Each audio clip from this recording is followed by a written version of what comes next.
This meeting will be video recorded and broadcast over local access channel 8 and through the town website at www.eastham-ma.gov.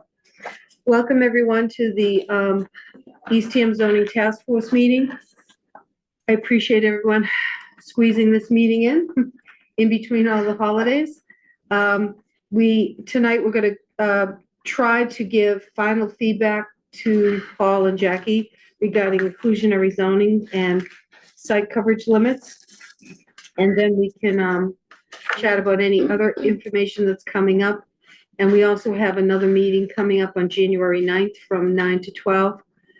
At that meeting, what we are hoping to have prior to that meeting is sort of the quote final markups of all of the marked up work we've been doing. I did a little calculation. I don't know how many definitions we have, but we have sort of 6 things that we've done, that plus definitions, plus 3 multifamily motel cottage, and then District E that we're kicking over to the spring. So 7 major or 7 topics, and then probably a few definitions. So Paul, I'm just assuming that we're going to get to sometime before the 9th. If you guys 4 or 5 days ahead of time could just send us a bundle, put them all together, send us a bundle so then we can just read them in total and be ready to come. Welcome, Carolyn. Oh, there she is. Hi. You had a safe trip. Okay, so without further ado, minutes. Did everyone have a chance to look at the minutes? I looked at them, which is difficult for me because We do have a few printed copies if you need them. That's actually the last meeting. this is She's been here since long date. all right. Has everyone had a? I didn't look at that. You I looked? don't have that. I'll take it. I looked at them. It was a while ago. Okay. Paul, can you share the screen so I can see the people in the room, please? We're all wearing masks, so. Good. And we had the lights turned off, so you weren't gonna see much. How's that? Oh, we're coming. Oh, very good. Excellent. Okay, great. All right. If everyone's had a chance to glance at the minutes, can I get a motion to accept the minutes? So Second? I'll second that. All in favor? I Aye. I, Okay. First on the agenda here is I have inclusionary zoning. We got the summary as well as the red line markup from the consultant. Can you remind me the consultant's name? Alexis. Oh, good. I did this. I'm not gonna do this again. Just don't I put didn't any, have to look. I already knew what the name was. don't put any other name up there. No, I was calling her Rachel, because the word Rachel was looking at me. And every time I Right. looked at the screen, I said Rachel, which is, We remember. yeah, yeah, I know. I only did it about 4 Got in times. the minutes? No, Oh, we need a revote. Oh, that would have been funny, yes. Somebody repeatedly misnamed this. Rachel on the line. Yes. I know. Jackie, I'll talk to you about this afterwards. You just can't get the name out of your head. You know, the more you try, I'm, the worse it gets. They want me to register for Outlook and, There was a way to get around that. I think I signed it as a guest, I think. I guessed, okay. It's All the right. same thing. I'm not creating an account.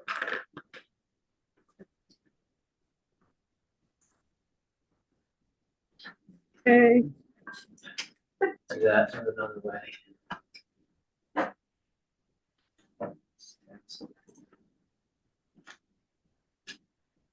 Getting on Fort Knox here.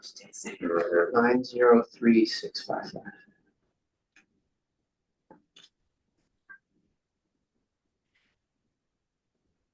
oh, you have the same thing. Oh. Every time you open this up, do you have to go sign in? somewhere? Well, I couldn't log in under the normal thing, so I did my.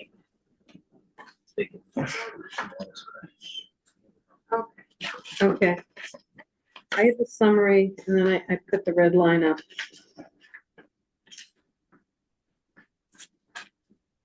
What would you suggest the best way to do this? Do you just want to go, section by section? That Okay. sounds good. I was having a hard time in the purpose.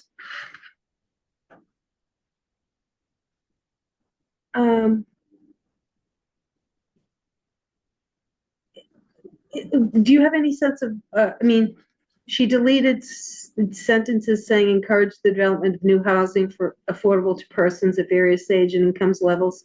I think her only kind of issue in this section was that we don't actually put incentives in to actually diversify the types of housing other than what you can already build. So Well, just I thought mean, this language didn't line up, but I actually think, I don't think it's critical that you don't have to change anything in this section if you don't want to. It's kind of, and the anticipation is eventually we will, further down the road, we can go back and add in other types of housing to fulfill the purpose, but yeah, I might agree. I mean, first of all, we did put incentives in DCPC. We gave height bonuses, so, but it's not in, she's pointing out, it's not talked about in this bylaw. Where Oh, okay. nothing in the IZ bylaw says, and, you know, for instance, and you can do a I multifamily see. building if you do X, Y, Z in the IZ bylaw. okay.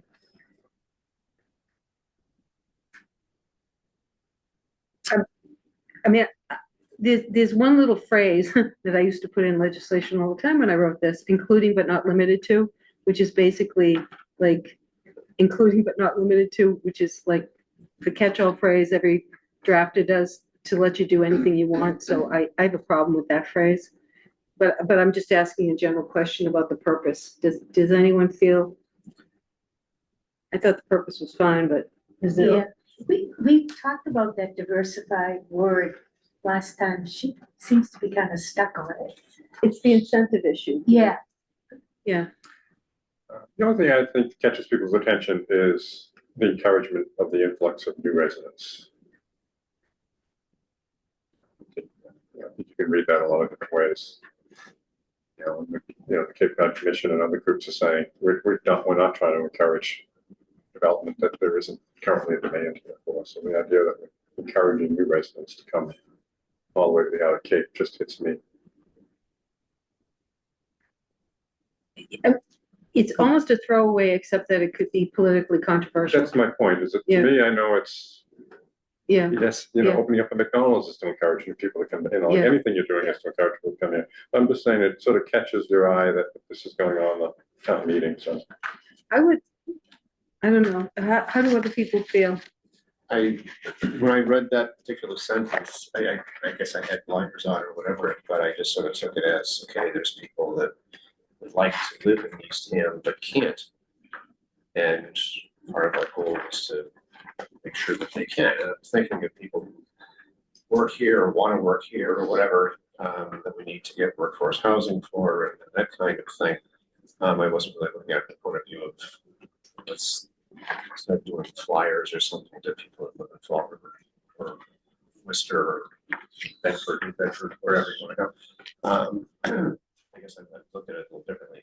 I wasn't, I have a problem. I thought it was kind of strange by itself, encouraging influx by, I Yeah. mean, that's a pretty broad statement. One option would be to combine 3 and 4, encouraging influx in residents to support a stable and diverse year-round community and robust local workforce. I mean, to me, that would make a lot more sense than just having a standalone statement. We want influx of new residents.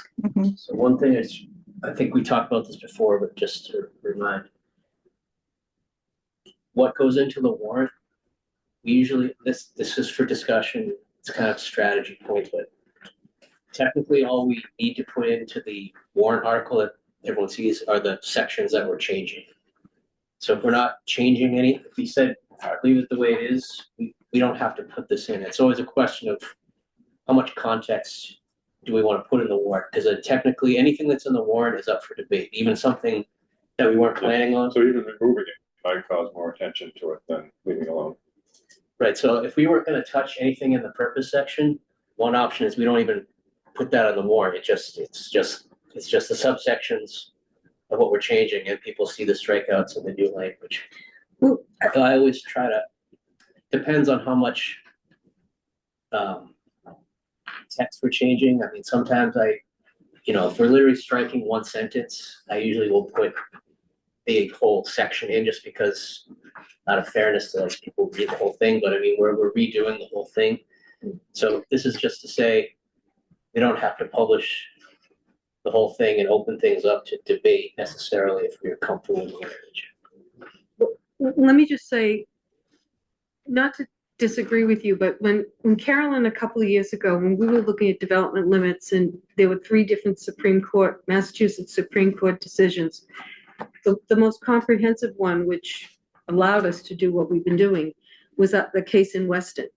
And what struck me, and this is why I always looked at the purpose, these paragraphs that are kind of like whatever, is when they sort of made a ruling that said, broadly, legally, towns can do this depending upon if it's their intent. What is their intent? So they kept going to the Weston bylaw, and the Weston bylaw articulated all kinds of intent, such as diversify, whatever the intent. So that always struck me. And one of the things I had done is I had highlighted all of the things that the Supreme Court had said, yes, see, this is the intent, this is the intent. And I had said to Carolyn, make sure we have all that language in our bylaws, so if it ever gets up. So that's one of the things I think we it could, if we ever went to court, that could be substantial. So the current bylaw, the purposes of bylaw is to encourage development of new housing that's affordable to persons of various ages and income levels in accordance with Mass General Law, Chapter 40A, Section 9, which allows municipalities to adopt incentive ordinances for the creation of affordable year-round housing for the purpose of, and here's the helping people who, because of rising land prices, have been unable to obtain suitable housing at an affordable price, and maintaining a stable economy by preventing outmigration of residents who provide essential services. And then it further goes on, the intent of this bylaw is to diversify the types of housing available in the community and broaden housing opportunities for all households of all income levels, ages, and sizes. Encourage and support a stable and diverse year-round community with a robust local workforce. Prevent displacement of current Eastham residents. Encourage the influx of new residents, that's actually in our existing one, and encourage a more efficient use of the town's housing supply building stock while maintaining the character of the area in which the affordable housing is located. So that's the purpose and intent that we now have. So I guess we have a discussion. Should we, to Paul's point, Is it adequate, right? if this is And if it's adequate, and if we don't change it. it, it won't be highlighted. And so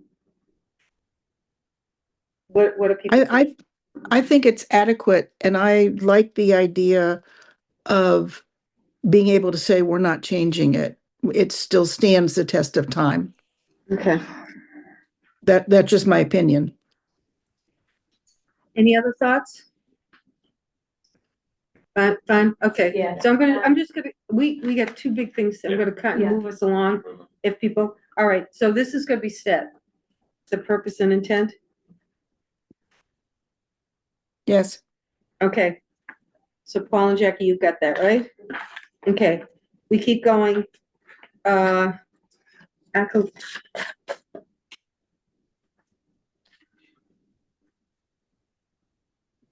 Applicability, Paul, Jackie, is there anything, she added a few words here. Is there anything substantive? It's the same. Yeah, it's just reorganized. It's just reorganized, okay. And then as we get down these definitions, there's a page and a half of definitions. I know these are the technical definitions. Do you folks have any comments on this? Because I don't have the ability to say yes or no, if these are just the technical definitions. Well, again, it looks like, maybe I'm not understanding the markings, but it looks like there's very little change.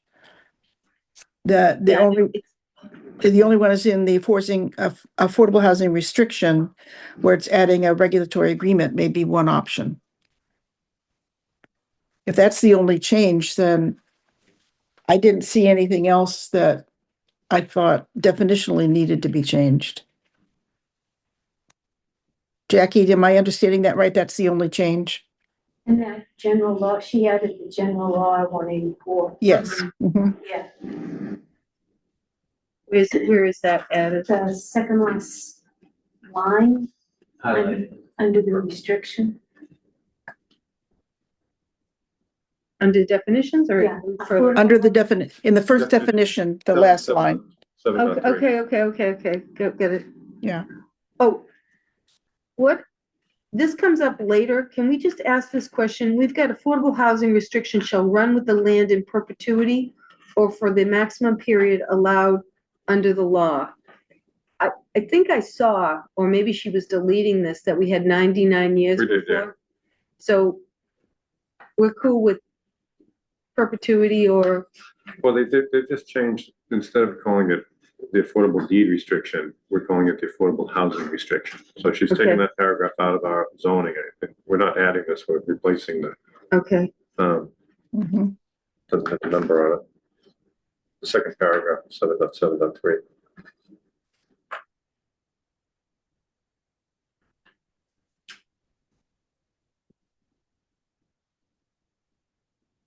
Is there any Again, yeah, I think it looks good. To accept the change. Yes, accepting the change. Yeah, okay. any, What is the general law 184? isn't that the inclusionary zone?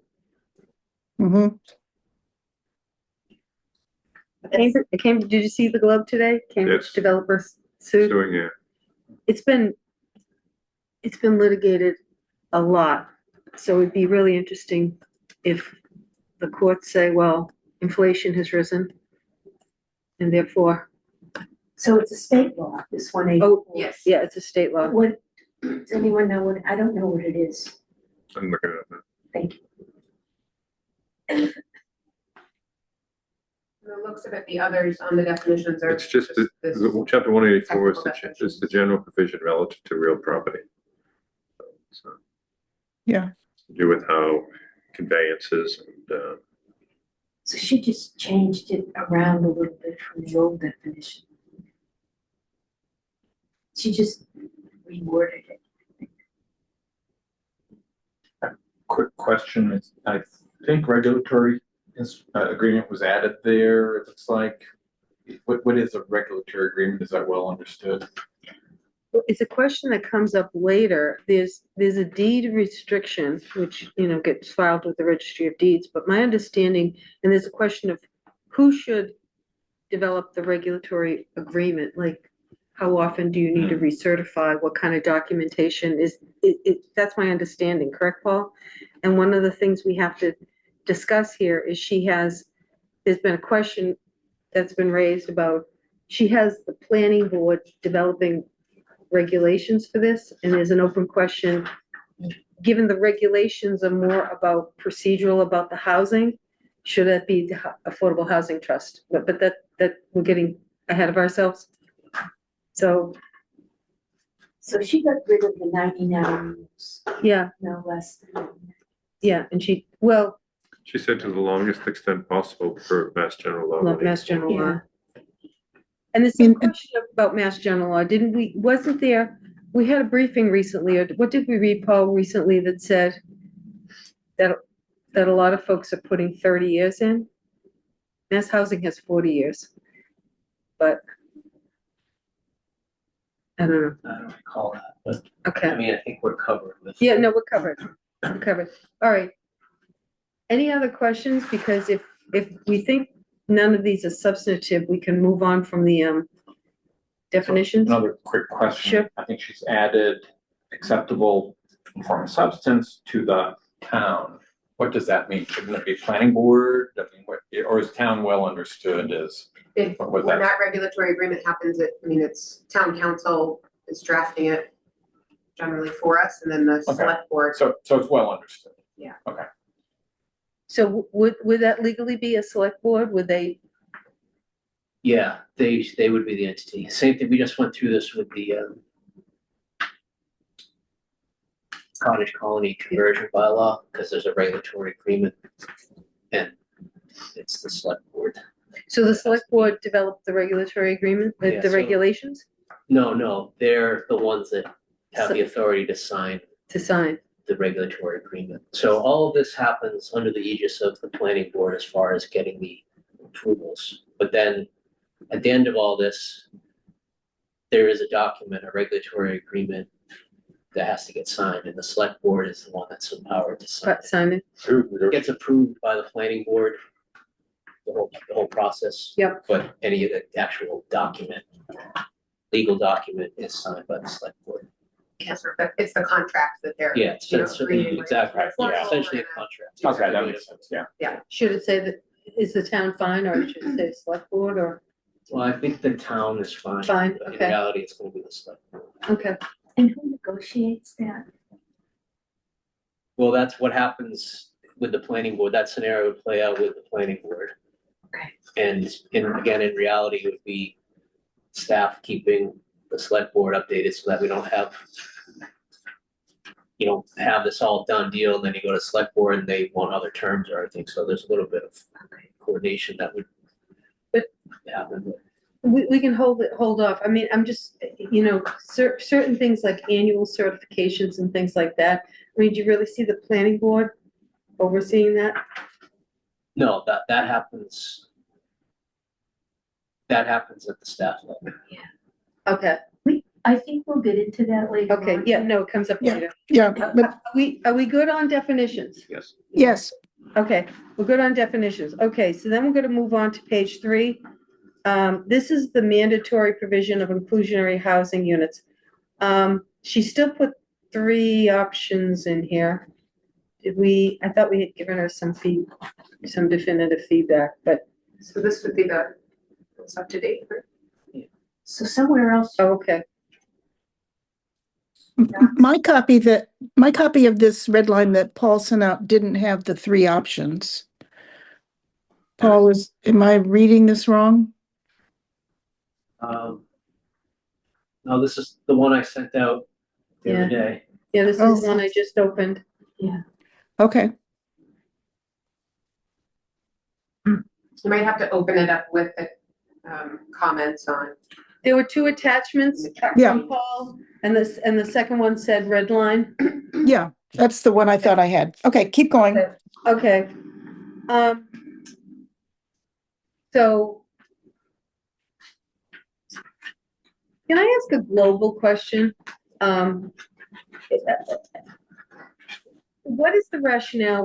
We set up the original inclusionary zoning to work towards around 20%, but we've reduced this to essentially to 15. And I guess my question is, what's the basis for the reduction? Because we still don't have any affordable housing, or other than Nassau Green, we don't have affordable housing. And I'm just trying to figure out why we're stepping back. Well, I believe this was, the discussion we had last time was the recalculation of how we're gonna do with the percentages. Mm-hmm. So it still comes out to what we are hoping to target, and now when we actually get this, depending on what the numbers are. When I looked at your, I mean, we were reducing based on the spreadsheet you sent.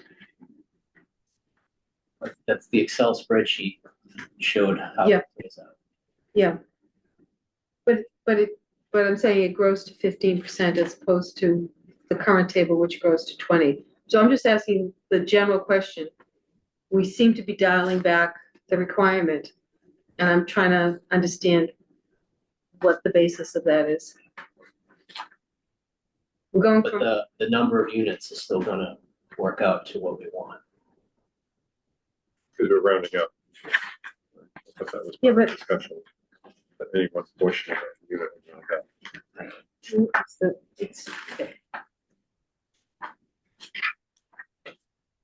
the sheets that you just sent out.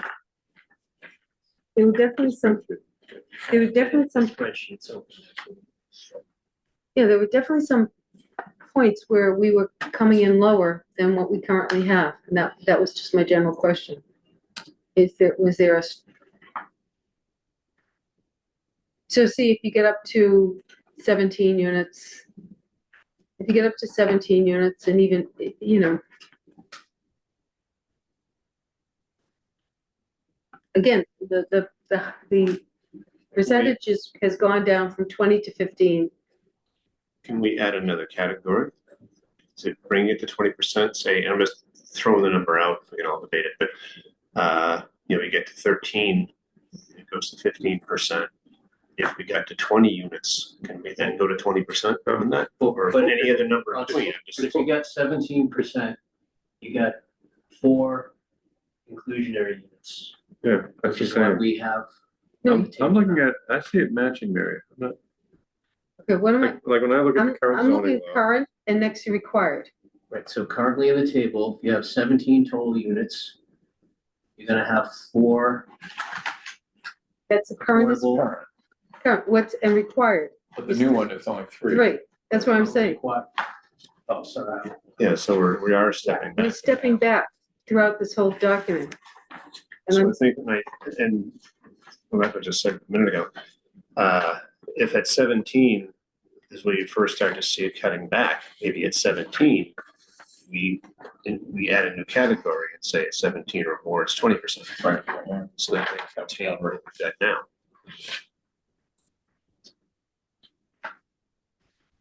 so, Well, I guess, but the theory behind this was that we're gonna change the calculation.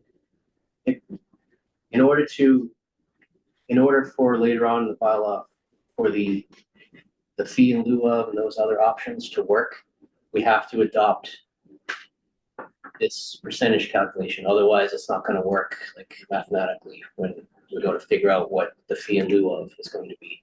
So this calculation is what allows us to start rounding up the units. So this was the math that worked out that Alexis showed us.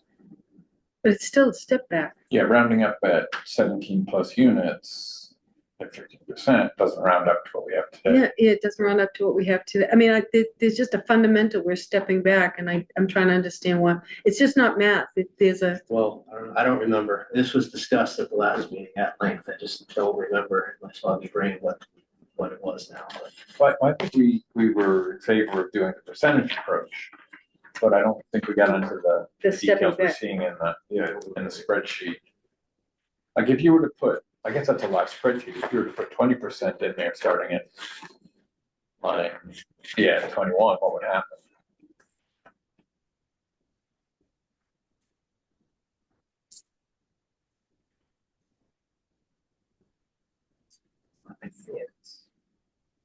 If you put 20% in, then it gets back to where we are currently. If for everything over 17, I think. Yeah, I think that's what we're thinking. If you bring that 20% all the way down to the end of the table, does that give us a match? Really testing my Excel spreadsheet skills to remember how to do them all at the same time. Well, there are times when Copy on B21 and then paste the rest. there are times when you put in 20% where it's going to get us more Right. Right, because of the rounding. so let's look at 21, it's gonna get us more Right. than current, Well, and then it jumps back to equal again. that's why the percentages are they hover around 20% in our current table. But a few of them go down to 21. But it's not bad if we have an extra unit 21. it's still fractional, so we can, and the developer can do the 4 and then do the fractional to the 0.2, pay in lieu of.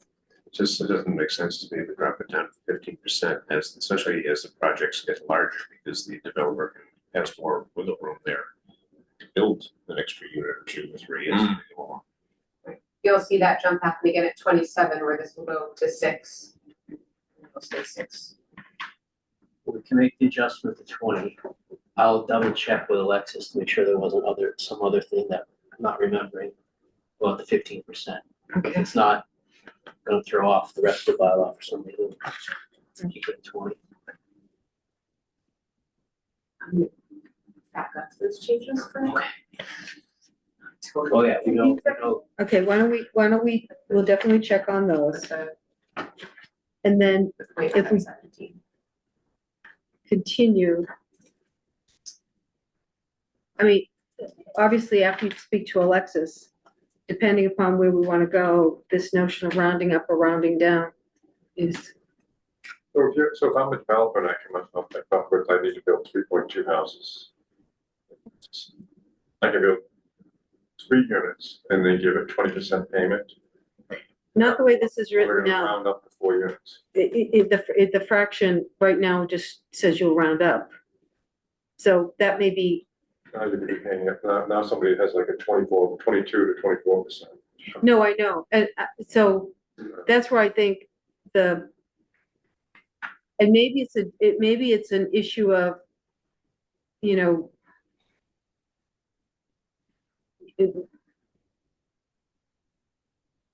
I I thought we took the approach that everything was fractional without doing any rounding. And then that they make a payment to the it. So if you got 3.6, you're responsible for 3.6 units. So 3, you can build 4, but you could make the in lieu of payment on 3.6 units. Or on the fraction. That's what the fraction would be. Right. Yeah, or the 3, yeah. You Yeah. build 3 and pay us for the 0.6, but like, it makes it complex and ominous to look at, you know, when we'll round up these numbers and say, what if I hit 4 units for the first time at 17? If I build 16 units on 3 and I build 1 more, now my overhead is, you know, 21%.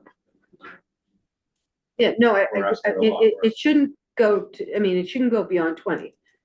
Well, Kendall Square in Cambridge has trouble getting 20. So, you know, I'm just reading the paper today, so we're already at the top end for the state. If we stay at 20. But we're also at the bottom end. About- Housing, and That's not gonna change, we're not gonna fix that. yeah, I know. I mean, and we're not trying to, you know, I think we want to create as much housing as we can by making it, incenting people to come here and leveraging the fact that we are an attractive place to be and people want to be here. Well, Paul, could you work with Alexis and bring this back to us on the 9th? Just the debate about fractional and percentages. I mean, I think we hate the general concept of a step back, but we don't want to, you know, we don't want, whether it's, we have to change the definition of how we round or how things come up. How did how are we positioning the in lieu of payment now? Like nobody can make partial, can people make a partial in lieu of payment now? Like a full unit or not? So for the full user. So I think that is part of the maybe bonus to the town with the notion of a percentage base where you do have partial units factored into that, right? Is instead of, if I'm really owing 3.4, here I would only be paying for 3. Now I'm paying for 3.4 if I'm doing a total fee. Oh, right, but at least it's fair. It's Yeah. linear Yeah, across every right. other Yeah, developer. yeah. One guy building a 14 unit development. Yeah. And the other guy says, I can put 1 more in. So we don't want to discourage people from building 1 or 2 new units because that 1 more unit is going to cost me 2. Yeah. But if it's always a flat 15 or 20%, whatever the number is, we're going to say, Yeah, I mean, you know, I know she was it'd be really, I know Alexis was making the argument, but that the fraction gives you ability to sort of more accurately calculate the fee in lieu of, but it might make it too onerous. So we need to sort of find a middle ground here. Fractional too onerous in what respect, calculating it? No, or- but you, not the calculation, it just, you know, you were saying if someone has 3.6 and 3.6 might get you to 24% as opposed to 20%. I'm having difficulty moving back off of the 20%, but I'm also not looking to gouge developers and go over the 20%. Yeah, it's the table now, right now, we have numbers at 24% to 22%. Oh, I know, And to me, that's too much. Yeah. Yeah, so 20. I think part of the question maybe to ask Alexis, how is it interpreted? My feeling from her conversation was that by saying it's rounded up, then they have the option to do that fractional piece. Like when you get to that, I think it was. oh, right, right, 17, I agree with you. My view is what would be fair is that you give the builder the option. Because he could 3.8 and he's like, I'm not giving you any cash, I can build that 0.8 Right. cheaper Yeah. myself. So leave the option with them That's a good to point. yeah. round up. So you can either build Yeah. 4 units, or you can build 3 units and give us that percentage as Yeah. cash. Yeah. And the question comes, who then, I would think that we'd let the planning board set a number at the beginning of every year, say our affordable housing value is $600,000 per unit, or whatever the number is. And that number is what you'd pay a fraction of. Yeah, and I agree. I was hoping the builder was the one that had that option. Well, if the builder wants to build the extra unit, fine. If Yeah. not, we're gonna say, well, Or they do you owe us, 0.6%. you owe us a 2-bedroom unit in Eastham, and with this number, wherever we're getting Yeah, number from. yeah. You can either pay us an extra $400,000 to the housing trust, which then can be used to renovate other units. To me, it gives us more flexibility at the town, because then you have cash flowing in the housing realm instead of. It's not a disincentive to the developer. I agree. I think giving the builder the option with the fractional units of making the in lieu payment. It gives some flexibility for the builder. It shows we're trying to work with them. And those fractional payments will start to add up. So I would support the language. I don't know exactly where the language goes, but the language it says, I think it says in 7741, where if it's fractional, it can be, or a fee in lieu of contribution equal to but not less than the fraction. I don't know where the multiplied by fee outlined in 7752 is, though. I couldn't figure that out. All right, well, why don't we continue? I think we are But it sounds like we're in agreement about that. kind of in agreement. So let's just, when we get a little further, let's make sure the language. A question on item 3 under that new table. The wording is confusing to me. It says, for a project creating 2 or more IHUs, and the word "and" is used there, "an AHU shall qualify," which almost to me means one is enough to qualify. Should it say each AHU shall qualify, or AHUs as specified shall qualify? It's just a question maybe to ask Alexis. So, We're trying to carve out some AHUs. Right. But it looks like it's saying singular, one AHU shall Yeah, if you just qualify. take out the word "an" and, and put yeah, AHUs Shall, plural. there you go. Yeah. shall qualify for. Yeah, It says- okay. It says the same thing. but Yeah, it's yeah. specific. Yeah. okay. Again, you don't want a lawyer getting in here and say, hey, you said one. Okay, What was the word? and And so so you want this to read for any project creating 2 or more inclusionary housing units, AHUs shall. affordable housing units shall Should qualify. qualify. Yeah, but not all inclusion, not all affordable are going to go on. well, do you want something explicit to say, projects 2 or less, should follow the C section, whatever, 2 or more shall qualify under the low income housing? The LIP program? Do you want to make a clear distinction, Paul, in this footnote?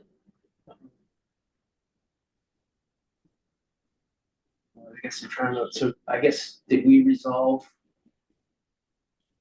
how we're gonna treat the non-SHI units? Yeah, Are we going to have, deed restriction. right, but you're gonna have, we're talking about whether they should be 80% or below, or just workforce units, like, Well, I think we went with option 3, which is to stay with the current. The first one's affordable, the next one's workforce, the first one's affordable, the next one's workforce. And the So- workforce is always an option. right? Yeah. If they want to make 10 affordables, they can. so at least 50% of which must be affordable. So if we've got a project that's creating 2 or more inclusionary units, the inclusionary could be workforce or affordable. Right. We're saying, so if you're creating 2, one of them has to be affordable, one of them could be. Workforce. And then that was the debate we had a few weeks ago over whether that first one would be, could be workforce or affordable. And Mary was making a point that she thinks if you don't make that first one affordable, you just end up creating a bunch of workforce houses. That it That- won't happen. It won't happen. But the affordable will not be on the SHI until you get to Second one. the second one. Until you have a project where the Okay, so total we do have units 3 are phases. 10 Okay, so we plus. have an affordable non-SHI, which is, A workforce. so your SHI process is optional on the first year. On the first 2. Well, I think, and we say, once you're 10 or more total project units, then the affordable units are SHI units. Right, is that where we left off? Yeah, that's just, I just want to make sure I'm not losing well, track. anything over, I thought anything over 10 units, or whatever the schedule looks like, is, Currently, or well, currently, they're all following under the state regs. But I thought, what we were trying to do is just carve out the small projects that have triggered 2 units. And the question was, if they trigger 2 units, they don't have to be on the SHI, but they will be deed restricted, so. And the question is, those 2 units, right now, the first one would be affordable and the second one would be workforce. And the question is, do you continue, and that's how the whole thing goes. It's alternating, and we should probably be explicit here. The 5 to 8 unit projects. I thought anything where you're doing 5 to 8 total units. Yeah. Whatever the inclusionary units end up being, they're not gonna be SHI, so half. 8 units, you're gonna have 2, where do you start having 2 units? yeah, at 9. At 9, so Yeah, 5 to 8, you're only creating thought 1 inclusionary. Yeah, I thought we were okay going with the HSI on the second unit. My recall, the discussion was all around those 5, 6, 7 unit building that only had Right. one AHU, that we're doing basically the Met Cole thing, and we're gonna bypass the SHI for that first unit. But if you're building 10 units or 9 units and you have to have 2, then at that point, we're okay with going down that we should require them to go down the Right, SHI. and the first one of those 2 units would be affordable. Yes. And the second unit can be affordable or Or workforce. workforce, but the workforce doesn't get registered on the SHI. though. Correct. Well, none of them Right. do. Well, Yeah, so basically the 5 to 8 projects, you're only creating 1 inclusionary unit. And that is going to be an affordable 80% or below, but not non-SHI. SHI, yeah. Then once you get to the next category, you're gonna start triggering having to do at least 2. 2. And then, so the first one's gotta be affordable, SHI, And the second one the is second optional. one is optional, whatever the So they development can is. either bypass HHI and they could workforce, or they can just make them both, roll them both. That's what I just wanna make sure we're still on the same page with that. Yes, that's right, Paul. And what are we using as our workforce number against the AMI? Are we going with 120? What's in there now is up to 120. And we talked about Does that a little bit. The seasonal, they can go higher than that. You can go 200. It's seasonal. One thing I had that, but we're also capping it on the bottom end at 80. Like we're saying, it's like when I read it, it said 80 to 120. I'm like, well, if someone is workforce and I'm paying, you know, and he's making 75, if I'm paying somebody $75,000 a year, I can't let him have, he can't be in workforce housing, he's gotta be in assisted housing, which may not be available. So to me, it should be a cap, not a slot.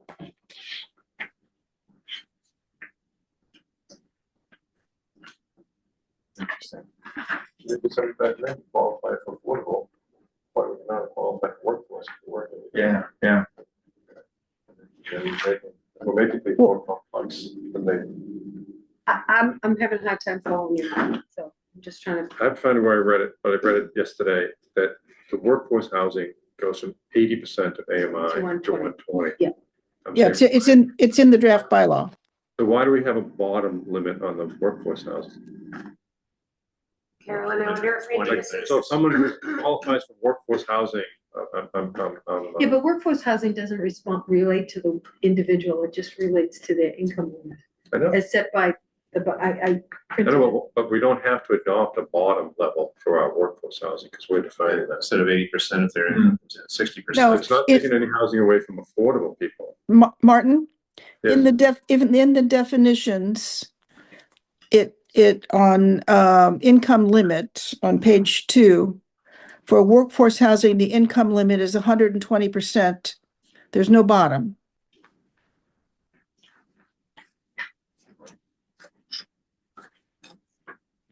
Back up Thanks, under the, Carolyn. yeah, I'm gonna poke around and see where I read that. okay, but Well, I mean, Yeah, it says on the next page, workforce housing, affordable to a household with an income above 80% AMI and up to 120% AMI. So there's conflict. Right, just before, it's in. Yeah, that's what I read, yeah. Yeah, right, and so the question, why couldn't an affordable person apply for a workforce housing unit? And then we have. Oh, no, that's, Right. no, it's, sorry. Well, I was just gonna put, so this income limit is only describing the top end, it's not then excluding that there is a bottom. bottom end, So the bottom is specified in each the affordable and the workforce categories. Right, but in that category, it does specify bottom. Right. Why do we need a bottom there? I think that's the standard definition that I is know, used by the that's- state affordable housing. Really? yeah, that's how they, I was just gonna say, I've never. Well, and, Because and, the developer's point of view, Martin, if they, see, this is not just when they first do it, it's like, if you have one unit that's tagged for 80% and below, and one unit tagged for 80 to 120, then they're calculating, okay, I get rents at XYZ for people who fall. And they're just gonna be incentivized, if they have to do one affordable, they're probably gonna be looking for people who are close to 80%, and if they have to do workforce, well, because the rent is gonna be set at 30% of. 30% of their income. Yeah, okay. So from a builder's perspective, that's why this is here, this helps to a builder or developer to say, all right, my workforce housing is gonna give me at least 80% of the AMI times 0.3. Yeah, it's more incentive for the builder Yeah, to. To me, it incurs an unstable housing market, because you have someone now, it's like, if I make more money, not make more money, but if I'm a workforce. I mean, it less- is an existing condition in the housing market, right? That if I get a raise and I now jump income levels, that's gonna shift not only what I have to pay, but where I qualify to live. People experience that Yeah. now under the state's framework for affordable housing, which obviously Carolyn knows a great deal more about. But, I think how this, when people apply, when you get an affordable units, when people apply, I think once you go into the LIP program, once you trigger, the SHR, I think developers are sort of like, people have to come in and qualify. I don't think they can necessarily cherry pick the people who are the closest end of No, it. we don't have to check it. I'm just thinking that there can be people that are working, that are making below 80% of the AMI, and they think they're gonna qualify for workforce housing, and they won't qualify for that unit. And if there's no affordable housing unit available, let's say you're making 80% AMI is, what's the number, like 72,000. I can tell you, what do you want, for an individual? Yeah. One individual, 80% AMI, this was 2025 Barnstable County, is 74,800. So 74. So if I'm making 72,000 and there's no affordable units available, but there is workforce units available, I don't qualify. That's my point. Is No. I think we're creating this loop, the donut hole that somebody who's making, because 74,000, that's $37 an hour. That's a truck driver. I guess I'm trying to point out that we're not creating it. This is the state technical Yeah. definition for Yeah. these income, Yeah. I think we should, I'm sorry, Carolyn, go ahead. and it is. I was just gonna say, I think we should try to follow the state definitions and the sort of terms of art. That's what the developers are used to, and that's what the programs are set up to be. Because the other part in what you were talking about, which is the piece that really triggers in here a lot also, is the 30% issue. So it's not just the floor and the ceiling, it's also the 30%. It looks like though, on a quick search, that the towns can set the limit. For instance, Westboro appears to set workforce at 60 to 120%. So they do have a bottom limit, but they're not as restrictive as 80. So we could potentially open it up a little bit. I would worry about arbitrarily playing with those numbers without having the input, the really well-informed input on why those If these numbers are definitions- where they are. if these and definitions what are is from the the actual state, income I'm okay with- here I'm not versus the Okay. county. Trying to crack up the state Yeah, number. no, yeah, But I was thinking that they get wordsmith here in the previous. Right. so just to give, Westboro is a higher Yeah. location for sure. just to give you, 80% was 74,800. 120 for a single person is 114,850. So if we think about a mom and a single child, at 80%, you've got 85,000. At workforce, the max would be 131. So, I mean, some of these numbers you've got to really capture people. You know, a friend of mine was doing income verification down for healthcare. And she said one of the biggest problems she had was people on the Cape who have all these gig jobs. 6 jobs, yeah. They have 6 jobs, and when all the income tax comes in, they're actually feeling wealthy on paper, but they got no benefits, they got no vacation time, they don't have a lot of, they've got money coming in different times But of they've the got no year. insurance, no vacation But, time. but they're But collectively, it's But they're pushing them all, above. the W-2 looks Yeah. good. The W-2 looks good. And there's a guy, Grace, he's a big investor. Just last week in the Wall Street Journal, he made a fortune, you know, whatever. And he got out, he formed this institute to look at the issues of poverty. And he's calculating the poverty rate, and he calculated the poverty rate gets calculated in a very narrow band. I'm trying to remember. It's like CPI or the price of food. It's this very narrow band. And when you calculate utility, housing, and various other things, he said the poverty rate should be $100,000 or below. He said, when you calculate if people are gonna spend 30% on housing, and they're gonna spend X% on this and X% on that, childcare, there's just so many variables that are causing expenses. I mean, and of course, after I read this, I saw a senator saying, we're not gonna give people who make $100,000 SNAP benefits. And that was part of his argument, that we set it so low that you take people who can't afford to make ends meet, and then you make them ineligible for all the federal programs. And it's just compounding. But anyways, I don't mean to go on a tangent, but Otherwise, people would be supportive of the programs. Yeah.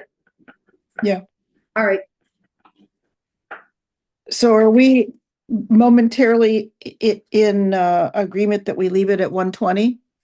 Right. Yeah. right. Yeah, we're gonna leave that. Okay. Let's keep By the going. way, another piece. Orleans does have 60% as well. Good to know. For workforce, They go down to 60? yeah. Maybe that's something to discuss for Well, I a mean- future year instead of trying to battle it right Well, now. I mean, I guess the question I would have, Paul, is maybe you've got to follow up with Alexis. Why don't we keep it as the standard, but ask the question that we've seen at least two that drop the workforce number down a bit? Mhm. And is there any issues of being in variance with the state standards? Yeah, Okay. something, yeah, because it's just to close, like, if I'm running a business and paying someone $35 an hour, I think I'm paying a fair wage. And I have an apartment upstairs and I can't give it to them. That's sort of the loophole that I've saw. I don't disagree. Just want to Okay. make sure we have the right information before you change it. Okay, then the next, then we have, then we get into, this segmentation, which is, the bottom line here is you can't do a development and make the affordables the last thing you build. You can't put the affordables in the back of the property, you know. This is standard language. Now, 7751 gets it, in the next few sections, gets into the whole fee in lieu of. So, again, Paul, I'm seeing here that off-site units shall be approved by the planning board. So you're, I don't want to make an issue out of it, but you're really comfortable with the planning board as a function? I mean, our planning board has struggled a little bit with the core functions it now has, and I'm just sort of thinking out loud. So right It now, has to be, the planning somebody board, has to be delegated to do it. Yeah. This is all running through the planning board. Okay, And it's a public forum, so, up sorry. to, up at, 775, subject to issuance of a special permit by the planning board. Later on, doesn't the issue come up about whether or not we need a special permit for? well, that's in the footnote right I here. see, yeah. Well, She's we're at, gonna remove, so right now, the whole thing is a special permit, no matter what you do. Yeah. So the recommendation is that we don't do that. Yeah. But this would be this is a special circumstance where they're saying they're not gonna do, they're not gonna do off-site. on So site. that would be, this Ah. would be a special permit So because it's fee an in lieu. exception to, Okay, and so then that makes it so it's discretionary. So the planning board could say, no, this, this isn't gonna Right. work. We want you to, you're gonna have to build the unit on site, figure out how to do it, or do another option. okay. All right. And then we go on to fee in lieu Wait a of. minute. Go Wait a ahead. minute, before you leave 7751, Yep, the number 7 will accept preservation of existing dwelling units and securing the deed restrictions for same in lieu of new construction or rehabilitation of units. I'm a little worried, if I understand this right, that somebody could take existing units, rehab them, and that would count. And so we have no net increase in numbers of units. well, maybe we need to just define existing units of, I mean, what I saw there was, But those are existing dwelling units, but they're not affordable but they're units. not, they'd have to say So- non-affordable. So They could be a 2-family or a 3-family Yeah. house someplace. Preservation of dwelling units. And this is all at the purview of the planning board to shape the project. Okay. And if someone said, That's No, right. Martin, you clarified for me. You are right. There's still going to be new affordable or workforce units. Okay, I'm Right. good. yeah, So what I read there, Carolyn, was like, if, you know how the Tahoe model of buying deed restrictions, like, Mhm. there was part of me that said, okay, what if you got $400,000, the trust got $400,000 for affordable housing, might it be efficient to buy 2 deed restrictions of an existing property, if you Right, could get yeah. someone, right, and then take something off the market without ever having to do any new development. right. You could have somebody Yeah. that, for instance, you could have Mhm. somebody else building in Northeast Town and they're only building 4 apartments. And you're getting, something else is getting built over at tea time that you're getting money from. And then now you can go and say, oh, this thing, with your 4 apartments above your restaurant, we want to get a deed restriction on them. I'm gonna take that 400,000 I got. And by here. 2 deed restrictions. All of that allows the planning board to be in a position to shape these Yeah. projects. Yes, So I like that. Yep. Moving on. Okay, moving on. The next one, this goes back to my own, budget days, in government.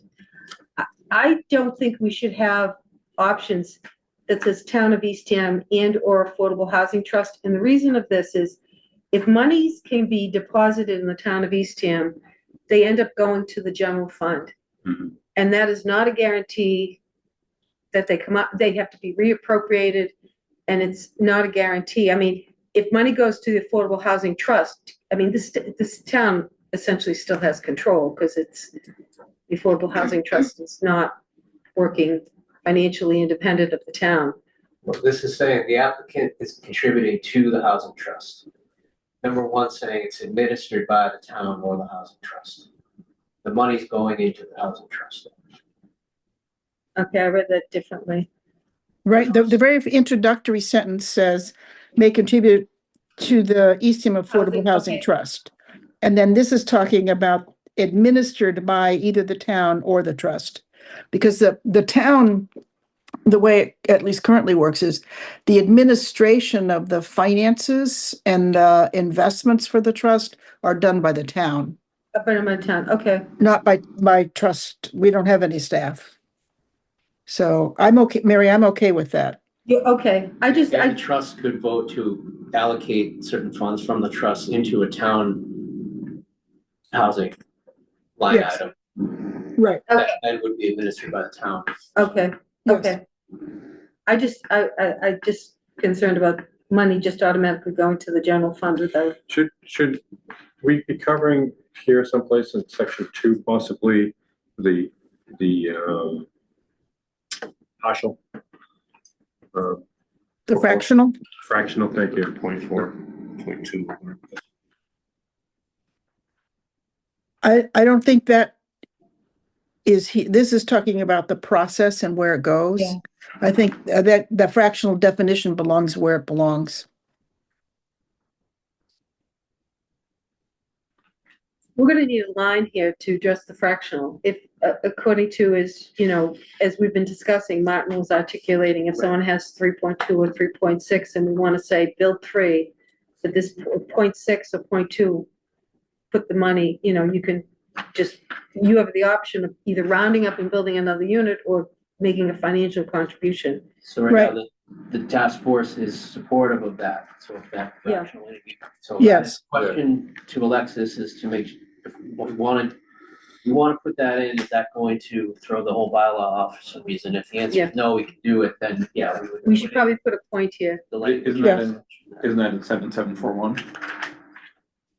I thought that was what 4.1 says. In the new version? Yeah, in the new version. But the concept, it says you should round up, Yeah, either round up or make a fee in lieu contribution equal Right. to, but not less than the fractional. okay, Okay, well, yeah, so- if it's covered there, then, Okay. It seems like. all right, it's covered. Where is it? 77741. Actually, 7741.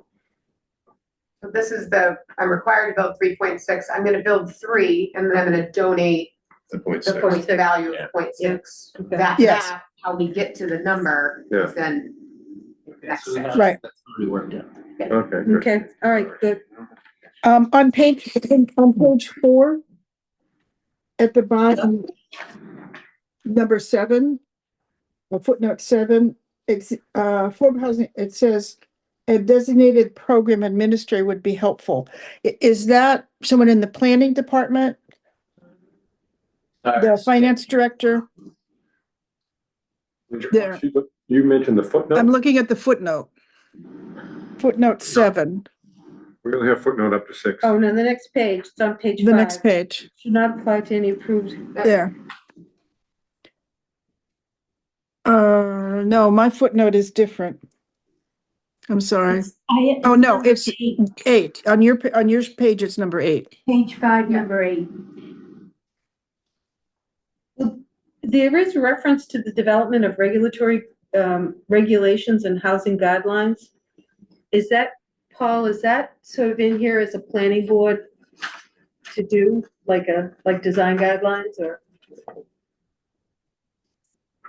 I Yeah, didn't that was one understand. of the recommendations was that we could do, not everything had to be put in the bylaw, but I'm just, where is the section that footnote's referring to? Look at the bottom maybe of that page. Yeah. Yeah. It's on It's the yellow. 7752, item 1. Example, no, Yeah, it's Yeah, example. but the reference to that is in item 1. Yeah. You see that, yeah, right there.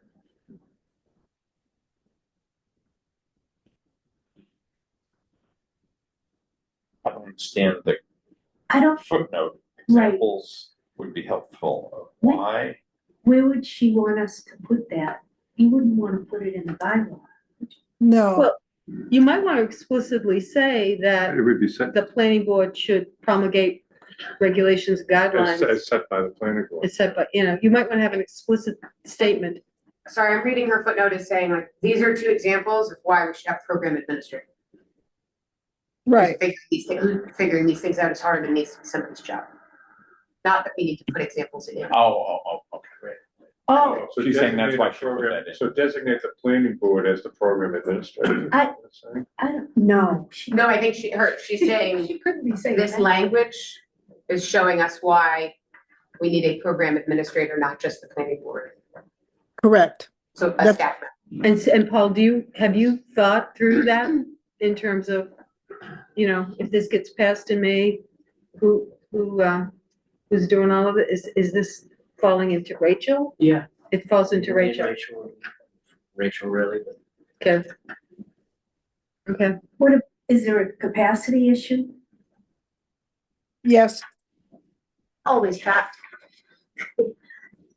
Just always. Yeah, I'm just wondering, when we're doing this at some point down the road, I would think the issue would come up with capacity and maybe something with the select board about how to pay for this.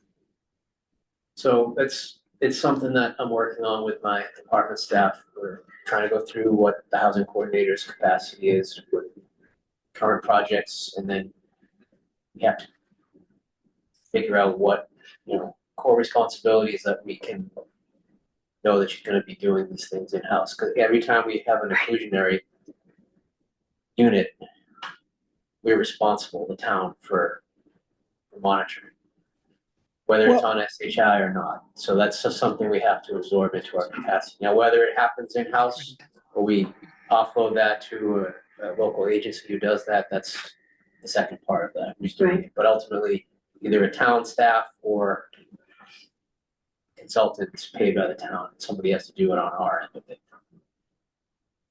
So my question, I guess, would be to ask, Paul, for your comfort and or Alexis, how much of that level of detail needs to be in the bylaw versus in the regulations that the planning board will adopt?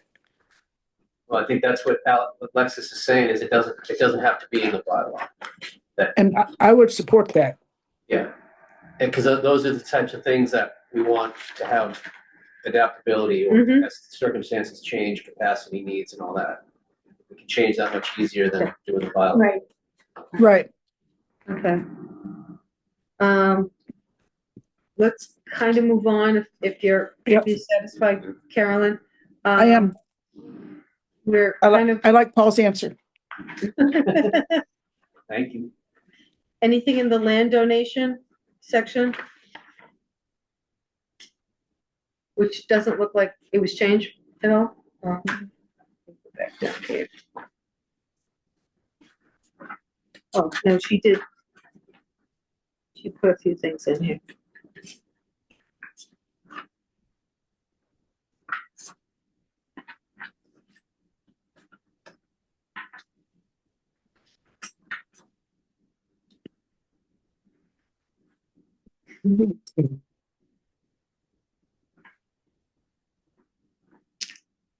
I'm good with the land donation. Anyone have any comments? No, I'm good. In terms of the appraisal part of it, and then look, I used to do that sort of thing. Is that common language in there that the applicant is the one that's responsible for getting the appraisal?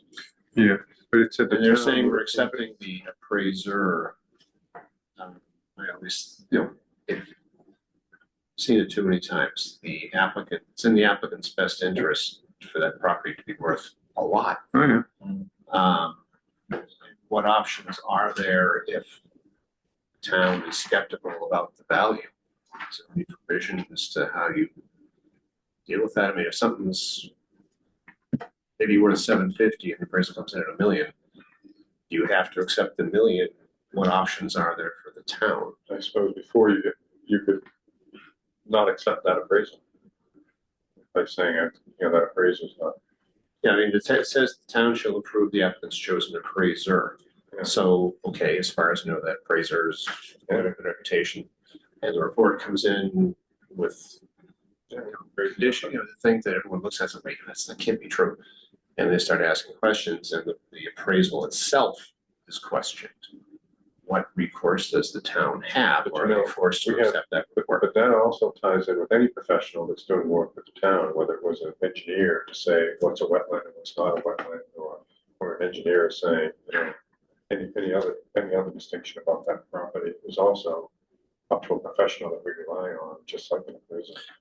I say what you're saying, there's room But for what- correction what- here. Right, yeah, I mean, and that's where I'm coming from. I mean, What if, we get loan applications for years.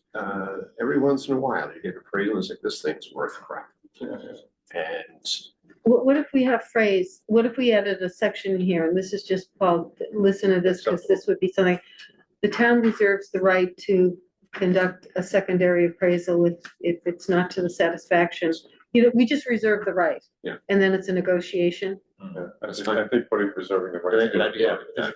Appraisal. it just seems too lopsided the way it's worded now. That's all. The town reserves the right, what was, To, To engage its own. to engage its own My customers may necessarily trust them. appraisal. Would the town have to pay for that second appraisal? I would think so. It's trusted, verified. company. So in 3, the town has to approve the applicant's chosen appraiser. So think this through. So if the town says, okay, we approve this appraiser, and then the appraisal comes in We don't like that. and we don't like it, and I would think someone would say, well, you said we could I use said that guy this." was okay. We're only Right. reserving the right in case. it's- Yeah. That's why having, reserving the right to do something. Reserving the right is just kind of, we'll put the language in again, it's gonna get reviewed by legal and everything. okay.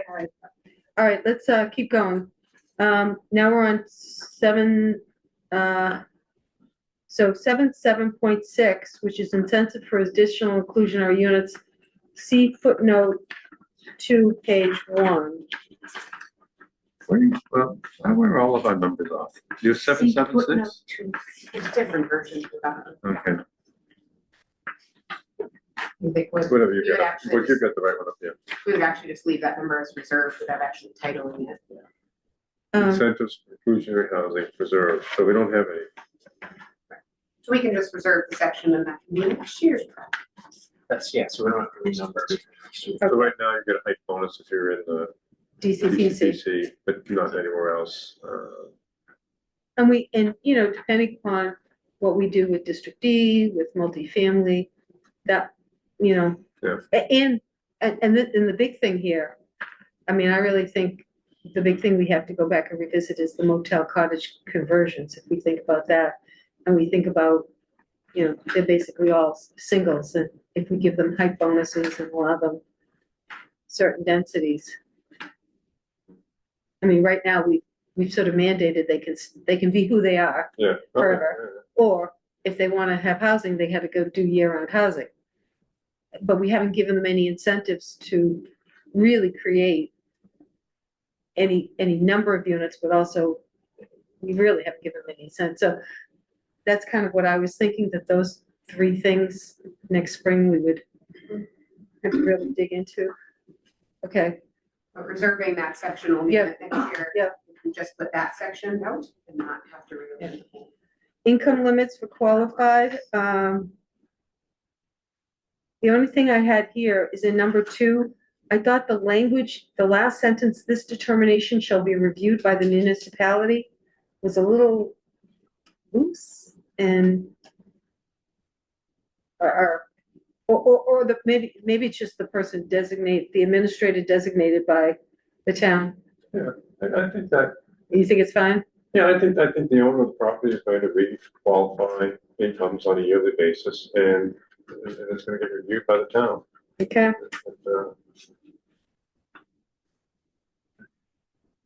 And, affordability?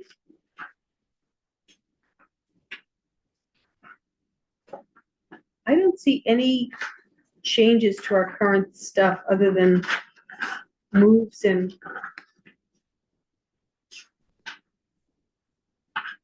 Couple of, well, there's at least one typo in there, but which one? number 3, maximum rents shall be include. There shall be include, shall include. What's the rationale, by the way, for basing the pricing on number of units, number of bedrooms plus 1? What does that do? no, I didn't understand that phrase either.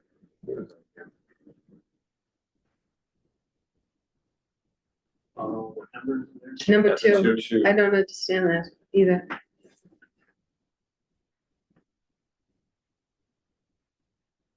I didn't understand it either. So if it's a 2-bedroom, you use the income from 3. Is there an income limit based on number of bedrooms? Loads in my life. I thought the income limit was based on Your income. your income, yeah, and the number of people, not the number of bedrooms. I don't- Yeah, I where did don't- bedrooms come? Well, the bedrooms. They're talking about how many the household unit size. So when they're saying if it's a 3-bedroom unit, that's a family of 4, 3 plus 1. Oh, You know, the parents in a bedroom and Oh, yeah, two yeah. kids. is it But this based, is a really, it just took 6 of us to figure this Yeah. out, so it's not good. is it based on the capacity of the house or the people that apply and get approved? And do we need to have this here? It's saying pricing of the full shall conform to the following specifications, so it's about the pricing of the unit. Maximum rent should be sale price. Income limit should be based on the number of bedrooms. It's still, okay, if you Yeah, so assume, it's, if you assume a additional, as they call it, nuclear family, you got a mother and father and then a 2nd bedroom for the child, you're really talking about 3 people on 2 bedrooms. which But the come across income the chart. limit for But 2 that's- people, But when you come across the chart, what they're saying is, so even though it's a 2-bedroom unit, Yeah. you come down here to find out if you use this, the 3rd column, okay, which, instead of this column. okay, so when you do that, how does that factor in a single mother with a child that has 2 bedrooms? Right. So now you're basing it on 3 and you've only got 1 income. I was assuming it was based on the situation of the family moving in, right? Could I- Renting or purchasing. Could I suggest, in the interest of clarity and time, that, Paul, you just ask Rachel about how this is usually applied? Because it's a technical issue that we probably just don't know the answer to. That's good. Yeah. Yeah, plus one That's- I bedroom, yeah. agree with Yeah. that, but it's really, the wording on that has all sorts of repercussions that I don't think are good, you know? Right, because And we're you're not, assuming a higher income that may not be there. and we're not always dealing with a stereotypical nuclear family. That's true. Yeah, and then as time marches on, that become less and less case. We'll get some more info on that. We could develop tribal rights, so that'll be.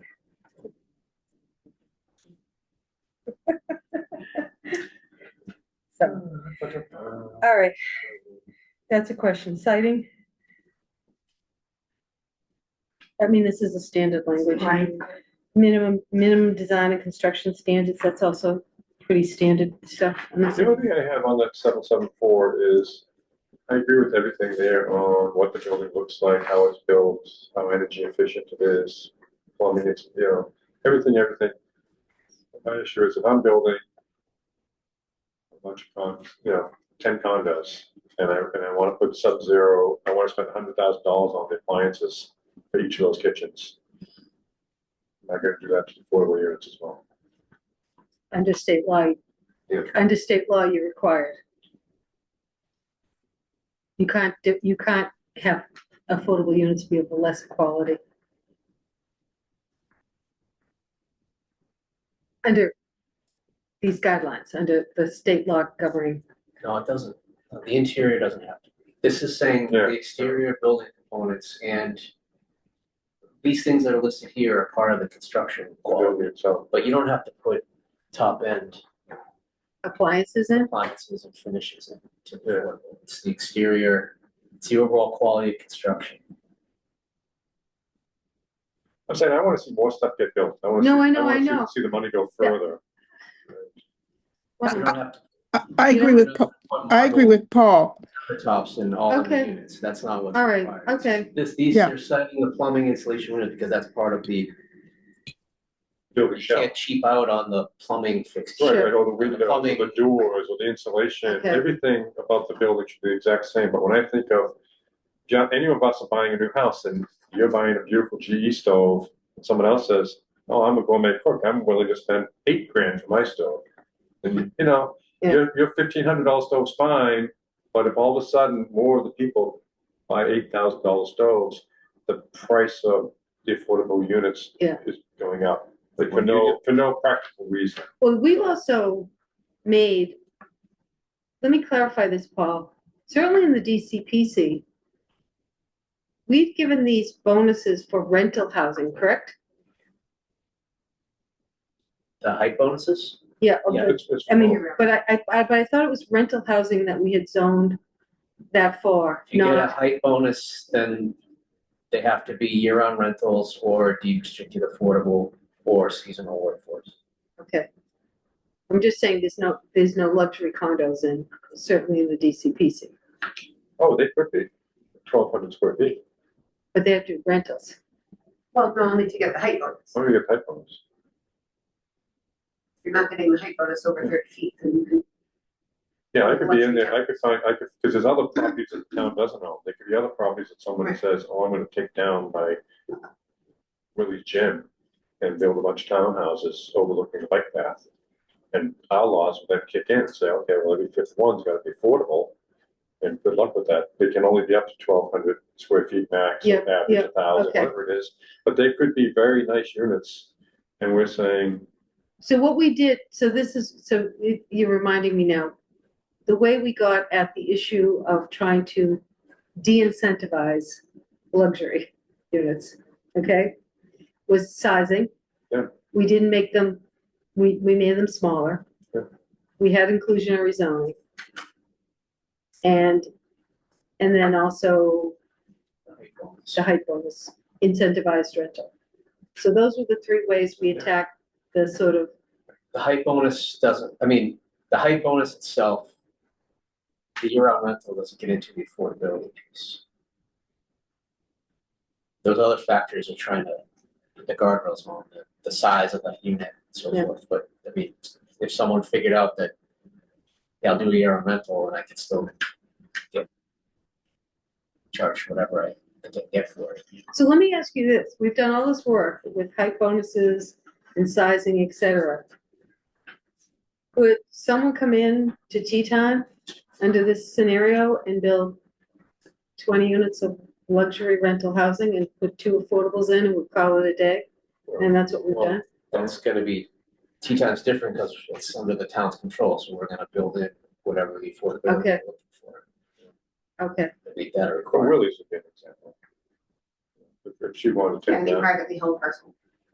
if she wanted to, or, yeah, not to put her up, but any parcel that's there, which, I mean, that's the whole reason we have the inclusion, because there's gonna be these scenarios where just the Mhm. market's they're gonna do what they're gonna do, make the most money. The inclusionary is the stopgap to that, means we're getting something. Carolyn? Yes, no, good. I agreed that on the privately owned property, You know, there, some of that's gonna happen, but tea time, and town center plaza, the town controls. All right, I'm not gonna, we get a whole other topic, and so we gotta keep moving. Timing, any issues on timing? So 774 is fine the way it is. It's whatever people put inside the house. So, we have one question on that affordability one. Timing, market and residential, resident selection? The local preference got pulled out in terms of the prescriptive paragraph. Not sure we had the right prescriptive paragraph before, but right now it just kind of says the applicants shall create it subject to approval of the planning board. We have, is that workable? It says the housing, doesn't say preference for residents to the maximum extent permitted under the law. It does, but there was even more detail in the prior. That at least 7% shall be reserved for permanent present residents or employees of the town. I think that's. Yeah, I think, but these local preferences are always, I would find them to be slippery because. Yeah. I think having the maximum extent permitted under law covers us.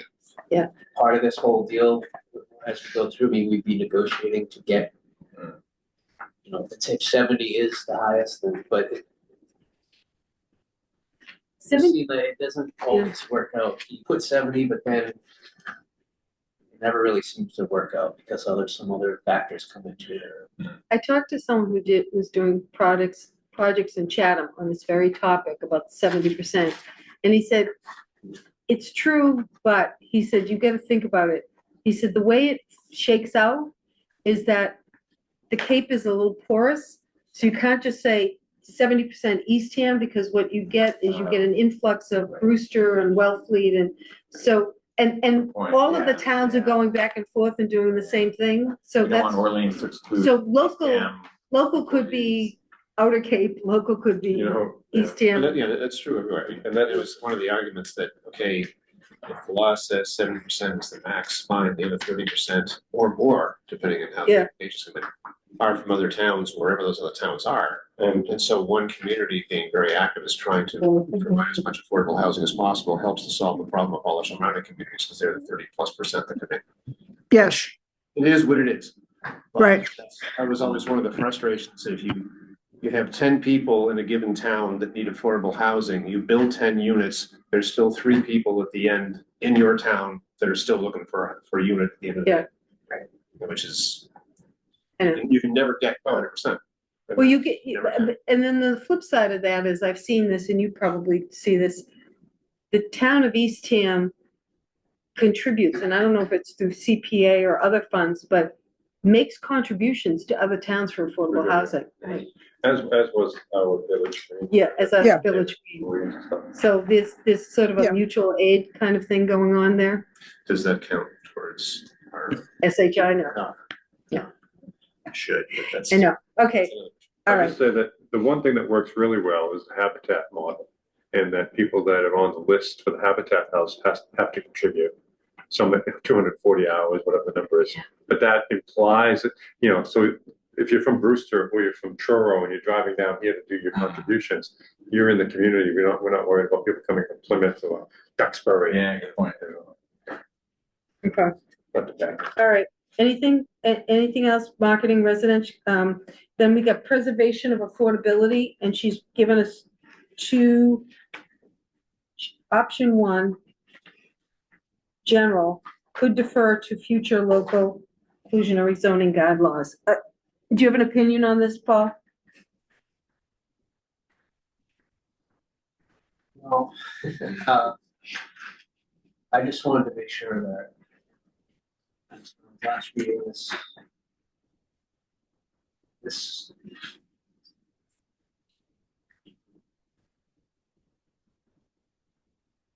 no, I didn't really have this part. We go sit down at option 2.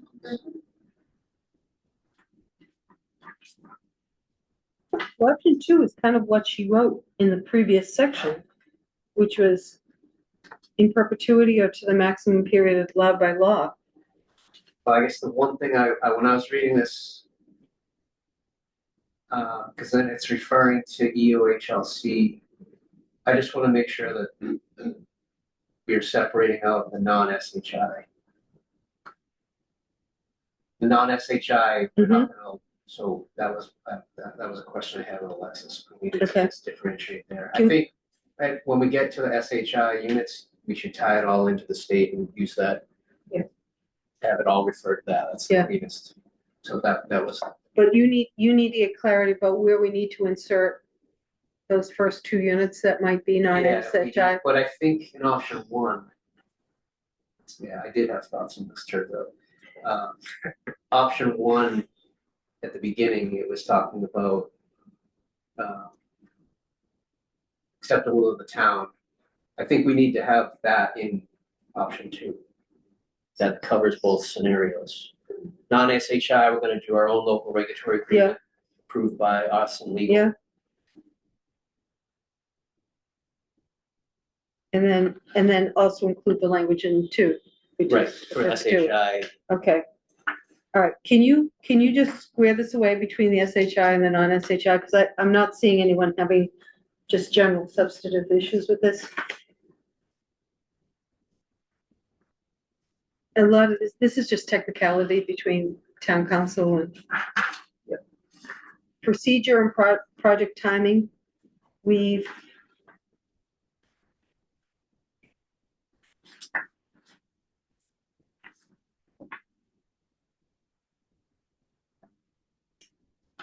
The only comment I have is on 9.2 there, inclusionary housing application. It doesn't say who the application gets sent to or submitted to. Does that need to be in the bylaw, or is that understood to be the planning department?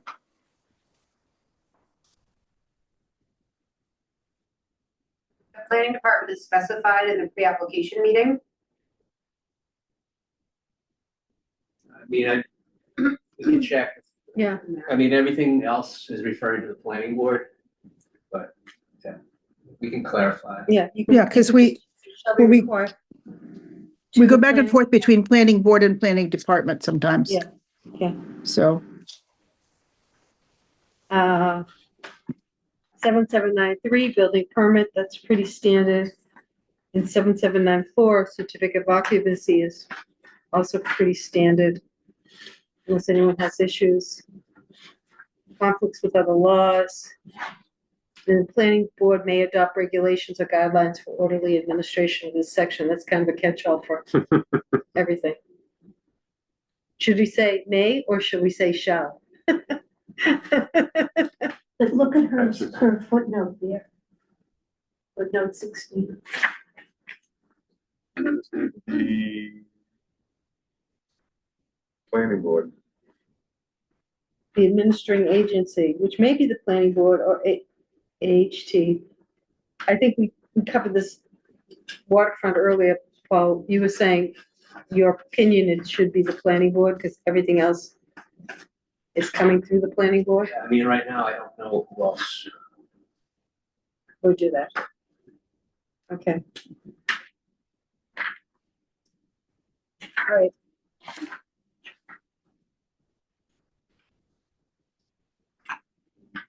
Any other thoughts, Pat? No? Okay, all right. We got 3 or 4 big questions for Alexis, which to me are all technical in language. I don't think we have any super substantive things. So I think if you get a sense from Alexis on these 3 or 4 points, you could just shoot us a quick email to say, here's what they said, I think this is good, you know, here's what it'll be, and we'll still have one more run at it if we have a problem, okay?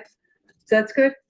The only thing, it's more than just technical, I think, is the business about the number of units. The number of units, that's the proportional piece, proportional piece is Yeah. substantive. and how that price gets, and how that number gets determined. Yeah.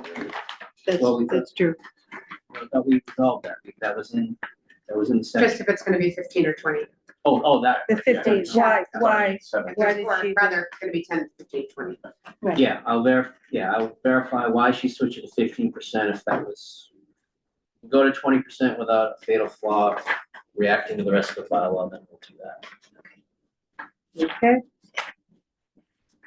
Right, great. You got inclusionary down, site control. Let's go to that paperwork. Anybody need a minute? Oh, sure, yeah. Yeah, Paul's taking a break. Okay, Only if someone's serving drinks. Well, the comfort break. Actually, I have a quick question. I guess each year, the residents of the unit have to be reevaluated Yeah. for their income. And I'm just thinking back, this may be a really weird case, but back to the workforce housing.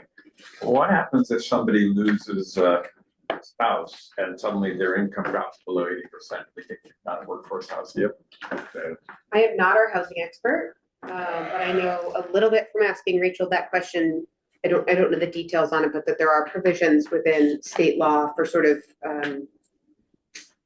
grace periods when there are situational changes, whether that's an income, it's not like I got a raise yesterday and I get kicked out of my housing Well, I today, or I understand lost the raise. just in any change. But if a drop in income, I mean, it's a weird case, but I would hate to see No. someone kicked out. Did it happen?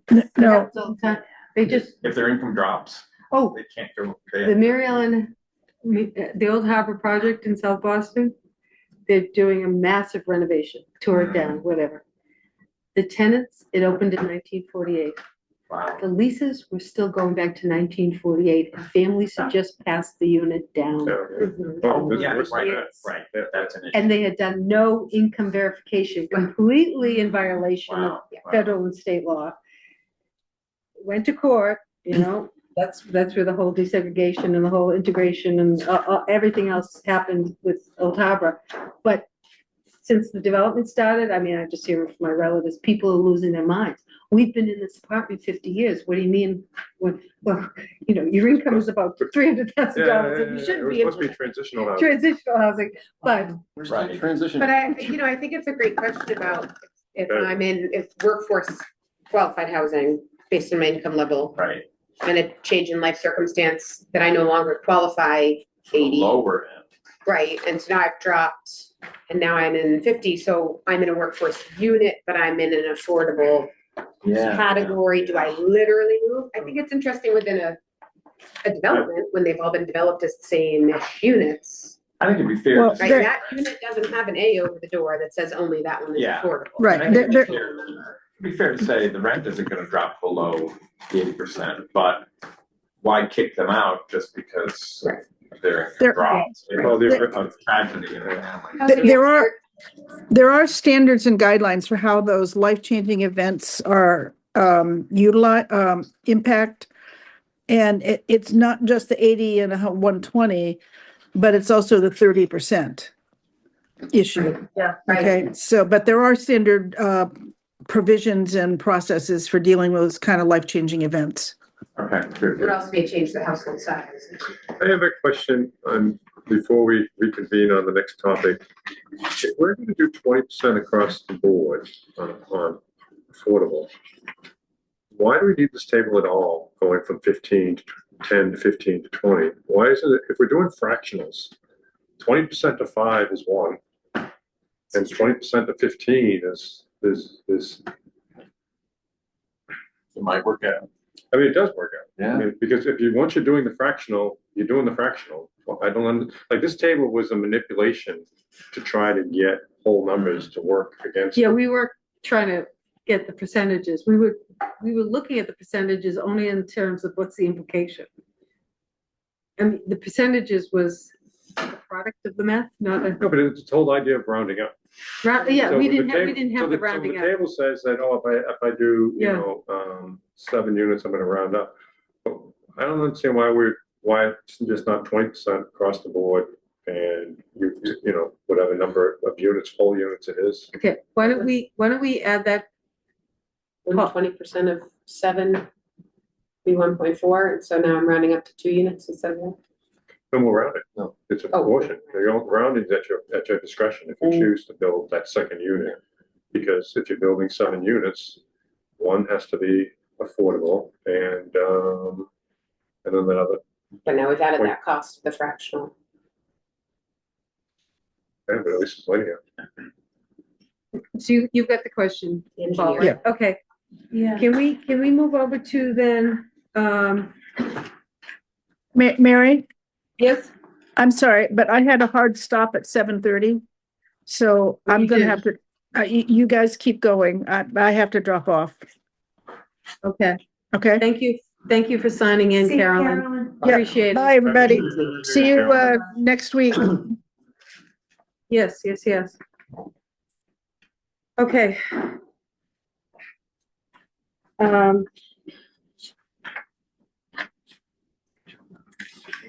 Yeah, I have the markup and I have Jackie's memo from last week. And I'm trying to look at the notes that we have here.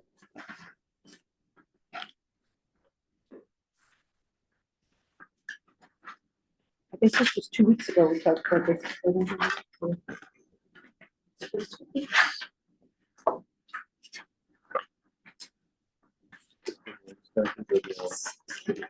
Have not changed anything since our last Residential meeting. lot.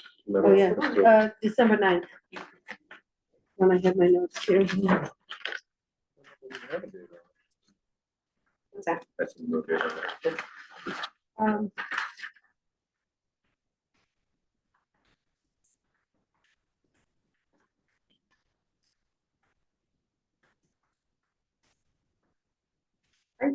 Well, I kind of have two big issues, but before I throw my big issues out, again, do we want to, once again, just walk through this section by section to see where we stopped? We had a long discussion of floor area ratio. I still have my concerns, but, The December 9th meeting was not on video, so I couldn't. oh, you couldn't, No, where the I heck were checked we? again yesterday. Where were we on December 9th that we couldn't do that? Was it the May? Where are you looking? On the Eastham Town web page, and then it goes to the Zoom, or YouTube? the YouTube, other meetings. Maybe they didn't, I mean, we May not. recorded it, Yeah. might not be. It got posted. Yeah. Just for fun. Where are the documents for that? So, Jackie sent out a memo a few weeks ago. the second, send it on the second. The meeting was on the 9th, but Yeah. we had something that looked like this. Residential lot intensity, do you have that? I think I got it. But on December 2nd, Jackie sent out this planning board site coverage analysis. I must have it. Site coverage discussion, site coverage analysis, and then proposed gross floor, so you get, Yeah. we What get you things really on the need is the 15th, proposed amendments. the The 15th, the yeah. 15th, the 2nd, The and then, 15th was really good. What's being proposed, what the data shows. so I think we had the FHR. I guess the two things that I'm is kind of a little stuck on and we can talk about is, Jackie, I think I understand the methodology better now, and you collapsed things. I may be the only one. If I'm an average person looking at this, I'm almost wanting, and I don't know if it has to be as many categories, but we're saying it's the lesser of, what is it, 11% or the maximum GFA? Where are you? You want table? You're on the table. Table. I'm just, yeah, Okay. yeah. So the thing is, when you combine them all, I may be the only one. I think there's some value if you were to say to something, I have a lot 15,000 or less, I have a lot 3,000 or less, 4,005, of knowing what that maximum amount is and the 11%. Well, so that's gonna change with every square foot. But there's still a maximum for the category. Like the 15, if you're at the top of the category, you would have 15. Now I'm confused. You're saying if you 15,000 square foot lot, your maximum FAR is. I'm just saying, we had a category. Right, so if you convert to an FAR, I mean, we can keep that in. It honestly confuses people Keep one in. to have, sorry, we're looking at, the existing The current max. 4.3. The last column on the The right. idea is simplifying, that is simply, we're just gonna do the math of your lot size and your FAR, and that is your lot size's individual max. There is no banded, I mean, there is a banded max here, which is 2,250 square feet or 4,800, which are just numbers I threw out based on planning board cases, mostly. So that's, Well, I'm just, I don't know whether it needs to be in, I'm finding that, like, how do we explain this to people? People don't know 11%. I mean, yeah, I mean, this is what we do every day with. No, I know, all the but- Projects is we just do the math. but yeah, people have to come to the planning department to get that information. That's what I'm saying. We're not giving anyone even ranges of information in the zoning. Well,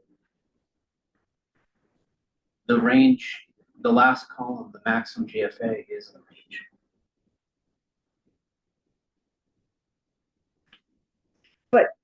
Would you think, if you were sitting on a 3,000 square foot lot, would you somehow get the impression you could go up to 4,800 square feet? And you're saying, no, they'll come in and we'll tell them it's smaller. And I'm just saying, No, they're gonna have to Okay. calculate their lot size. They're gonna have to do the math for their specific lot. am I the only one who? Rephrase your question again. If someone comes in with a 4,500. Well, it's more impressional. I completely understand the math works. You do 11%, you do get a max, you do the math. I'm just saying for the average person who's buying a property and opening this up, if I looked and said maximum GFA is like 4,800. Now, obviously, if you've a 3,000 square foot lot, you're not gonna get 4,800. This is more, are we providing so little information, we're leaving the impression with folks Okay, I think that they I think could I have understand. bigger homes? So I think the intention here that's left out, and this is a change, right now, we give that range and we say it's the greater of. Yeah. Really, what this is doing is saying the It's the lesser of. Yeah, that's But we fine. don't have that language. We don't and- have the lesser of? Right, we don't have that written here in the chart, the way that we had greater of in the chart earlier. So So we need to put that in. we need to add lesser of. Do we need So the what- third column? Do we need to have maximum GFA in that chart? So the only reason that I added that, and I actually don't think that it matters in the first band. The reason I added a maximum GFA for the larger of the two bands is once you get into considerably larger lots, if you get over 45,000 square feet. So if I have a 55,000 square foot lot, if I'm based only on FAR, I'm building a 6,000 square foot house. Right. And now we've said that's the number, that's your max, you can do that, and so when they come to the planning board with their gigantic house, we haven't put a hard cap You're only on gonna it. be able to do 4,800. Right. So even Yeah, if you have a 5 acre parcel, this is saying that though your FAR is much greater than that, your potential FAR, we're gonna cap you at a 4,800 square foot. We could put an explanatory under the chart Oh, that goes through that. But you're allowing, but it also says you can do 6,000 square feet for a duplex on a lot that's less than 15,000. Well, that was gonna be my second point, Which would the be the 6,000. Yeah, Let's, which, I mean, you can't even. could we talk about let's figure out the presentation and then go back. I think the 6,000 is a problem, but we should No, discuss. 6,000 is only for a duplex. Right Yeah, now, those are pretty big duplexes, right? those are, That would be a big duplex, yeah. yeah, I mean, right now, we allow duplexes on 30 or 40,000 square feet, Yeah, but we're assuming that someone's gonna come in with their, 1,200 or 1,500 square foot townhouse duplex that gets put together. Not that you're gonna have two massive, it was never intended to have two massive things. I mean, I think it's different when we talk about multifamily. We want to get into multifamily No, we're not here. sizing, but yeah, we're not. but just a duplex, you've got two large houses on a lot. I mean, I think 6,000 is crazy. That's Would fine. have been We here. can drop that. I mean, And just keep in mind that the FAR is a limit of all permanent roofed structures. So that's also Yeah, your detached garage. so if somebody wants to build a two-family, they can build two 2,400 units. Yes. But we can Yeah. change that. That's not, I'm not I mean, attached to these I think, numbers. I'm looking at two things. You've done the analysis of planning board. We were all very concerned about the higher end of this. We had talked about 6,000 being really too high. Yeah. What I'm seeing here is 4,800, which I can get really, I mean, I still think 4,800 square foot house is a big house, It is. but I could get comfortable with that as a max. I mean, I don't think Yeah. that's, But you could, as a town member, you could say, oh, the max is 4,800, and then all of a sudden you see somebody build a 6,000 square foot house across the street from you, and they say, oh, it's a duplex. But that, Then yeah, you can just, so I think we pull that, I think I we think we don't just have to pull make that out. that exception, yeah. And if somebody wants to come to planning and make a case for it, then we can do Sure. that in the future. The 40, it'd be 4,800 max, is it, Yeah. whether, it doesn't Is it- matter. And we have- One duplex, the biggest you can do is, Because site coverage is site coverage, right? You get- So you get- divide it up any way you want, but you don't get a bonus. 2,400 square feet for one part Still of big. is a big house, it's one half of a duplex. Yeah. it So, is, but we but want to put. the 4,800, I'm just gonna say 4,800 square feet on a property that has a duplex and two ADUs with two single car garages. Again, I'm gonna keep reminding us that FAR is the whole property, and that can spread out across Not the, multiple but not the buildings. basement. But not the basement, but I mean, The garage. multiple separate roofed. Yeah, it's a structures. Big thing that you're adding. So I think you have to reserve, you have to understand there's gonna be some reservation for, Well, keeping yeah, in mind that there are still the planning board triggers. That at 3,000 square feet, this is gonna go in front of the planning board. well, the- So, Nobody's ever gonna build a garage again in town.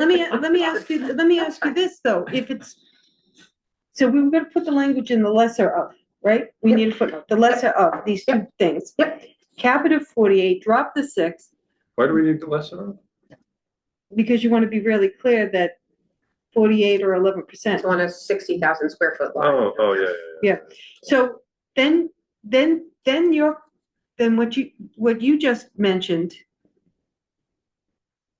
Yeah, Paul, we discussed this, but we didn't, maybe you recommended against it.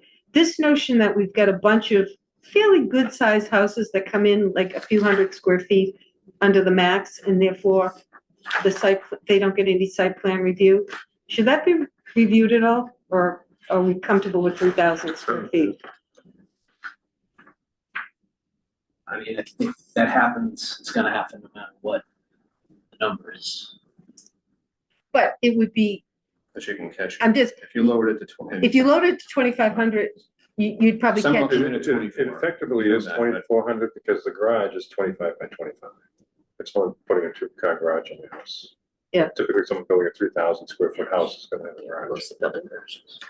So when you're looking at a 3,000 square foot house, because like, you know, like I almost say, how many houses have come to planning that have not had a garage? So we've already got 500, what I'm getting at is the house is already 500 square feet smaller than we think. But the example that was on the corner of Carolyn's was the one who when they hit up the max, they took out the garage and left the 3,000 square Oh, they foot did, they house. took out the Yeah, garage. 29.95. My point. $29.95. They went in with the house. And you know, 5 years from now, when hopefully everybody forgets things, they're gonna come in with a garage. Yeah, Right, probably. but what, I think part of this discussion was lowering the numbers on the chart with the FAR. Was going to make it so that we were gonna be comfortable with these house sizes that came in under the max, but still bigger than the neighborhood. Just asking you a question, the standard for site review at 3,000, I mean, I've heard from Kevin and Pat, Well, like, actually, a lot of the projects that come in they feel a little uncomfortable sometimes, they get high. I've got no we have problem. notes on that. Say that again. We have Paul? notes to go over on that, on the.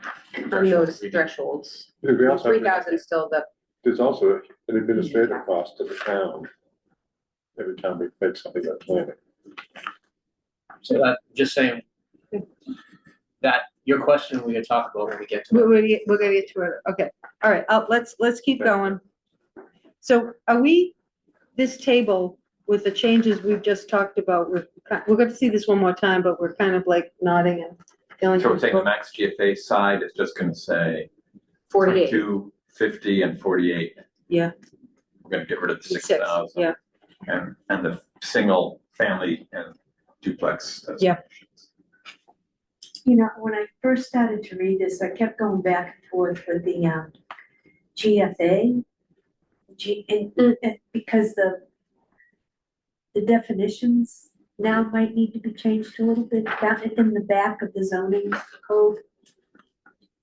Which are in our, yes, Yeah. some of that is in our definitions. Yeah. Amendments that we haven't looked at in We a caught while. something a few weeks ago about that being. Yeah, yeah, Yeah, yeah, yeah, To add it. to definition. I Okay. think we cleaned up the gross floor area, and I think we'll get to that. and maybe, I mean, see how It is defined in here. on this one, it's under pre-existing non-conforming as an example. So maybe it might be helpful to put in another example, seeing as we've already done it. Above the table, Yeah, maybe, yeah.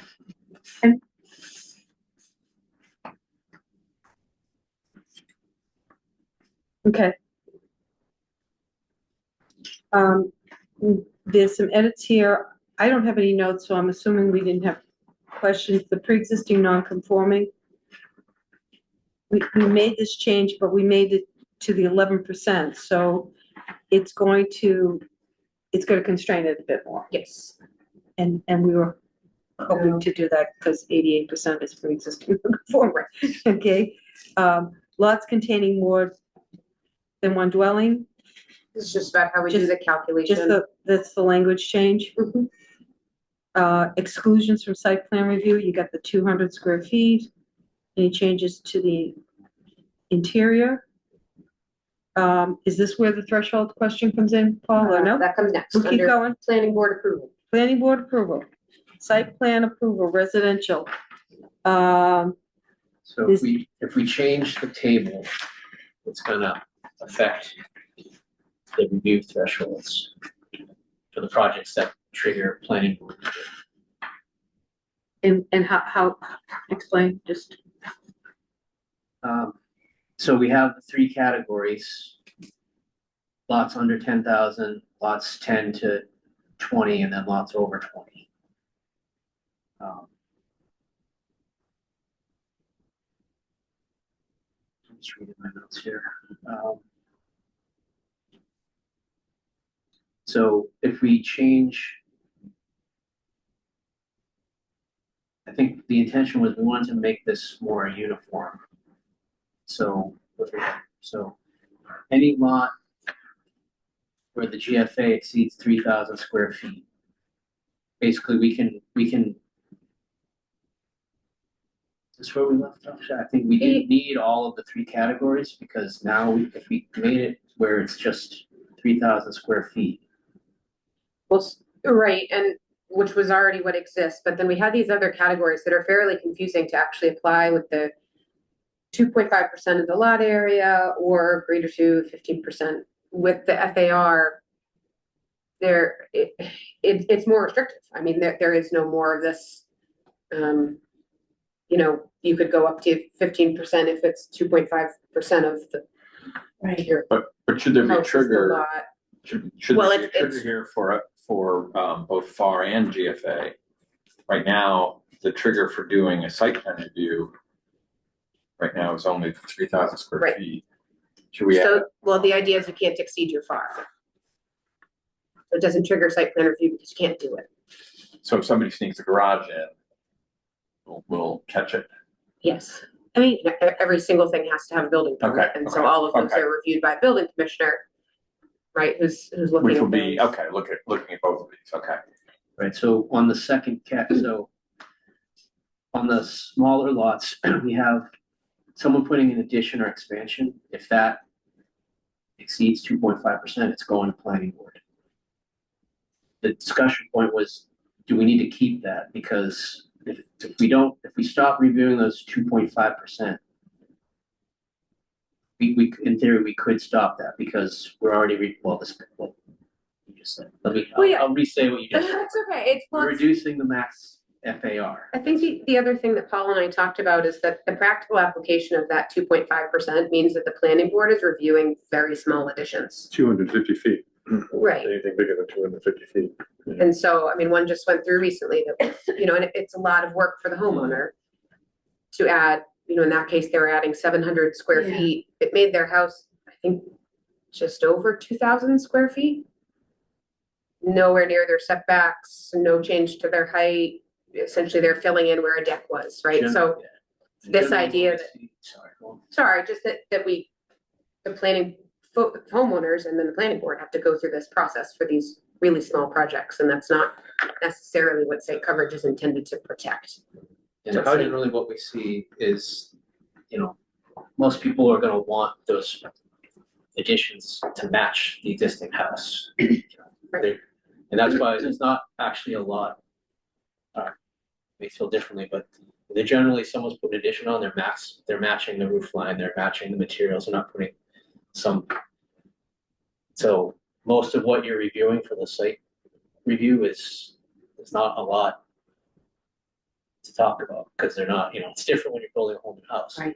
Right. Everything's new, but, you know, you're filling in a deck, it's gonna match. So if I guess that's what where we see, if we're gonna eliminate that group, that category of review, we're already reducing the FAR, so they're not gonna be large additions to begin with, and those additions are 9 out of 10 times, if not 10 out of 10, they're matching.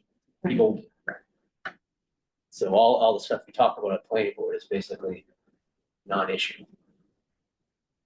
So do we even need this in here? I mean, if. Well, that was what we're saying. Pull so that That's, at all, that's yeah. what's in the red Pull line. it all out. I mean, I think that's smaller stuff, but let me just give you the hypothetical, going back to sort of what Kevin and I were talking about, whether 3,000 should be the criteria. If we take all that smaller stuff out, the 2.5, I guess my argument about maybe going to 2,500 is theoretically, you could have a small lot of 10,000 or less. You could have 1,000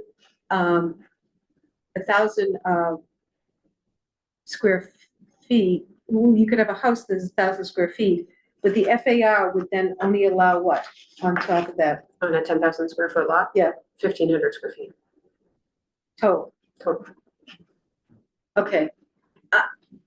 I'm trying to do the math in my head around these examples of people who didn't go to site plan, but had houses that were like twice the size of their neighborhood. And we're But hearing, another way to look at it is say that if anyone is even, instead of saying at 3,000 square feet, say if our new FARs are 15 and 11, you could say that if anyone is that, you know, it just sets a limit. If you're within 3 points of the max, you gotta go to planning. So you could say, so if you're on a lot less than 15,000 feet, you have a FAR of 0.15. You could say if your FAR is greater than 0.12, you gotta go to planning. And then for the bigger houses, if your FAR is greater than 0.9, you gotta go to planning. Still keep the 4,800 limit.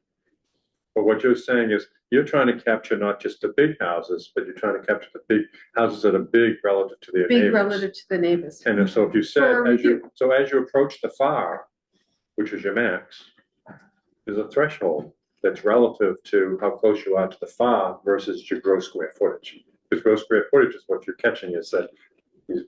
So you're saying if FAR on those smaller lots is 15, Yeah, if just. you're triggering 12% or above, you have to go to site plan. We can do some math, right, Yeah. right. But that's what you're trying to say is like, oh, you're building the max house. Well, let's like get that plan and get involved and see just how much, you know, input you need. My concern is that gets the planning board back into the squishy area of, we've said you can go this big, but actually, we're gonna tell you can't. That's why we're adjusting the FAR and scaling it down.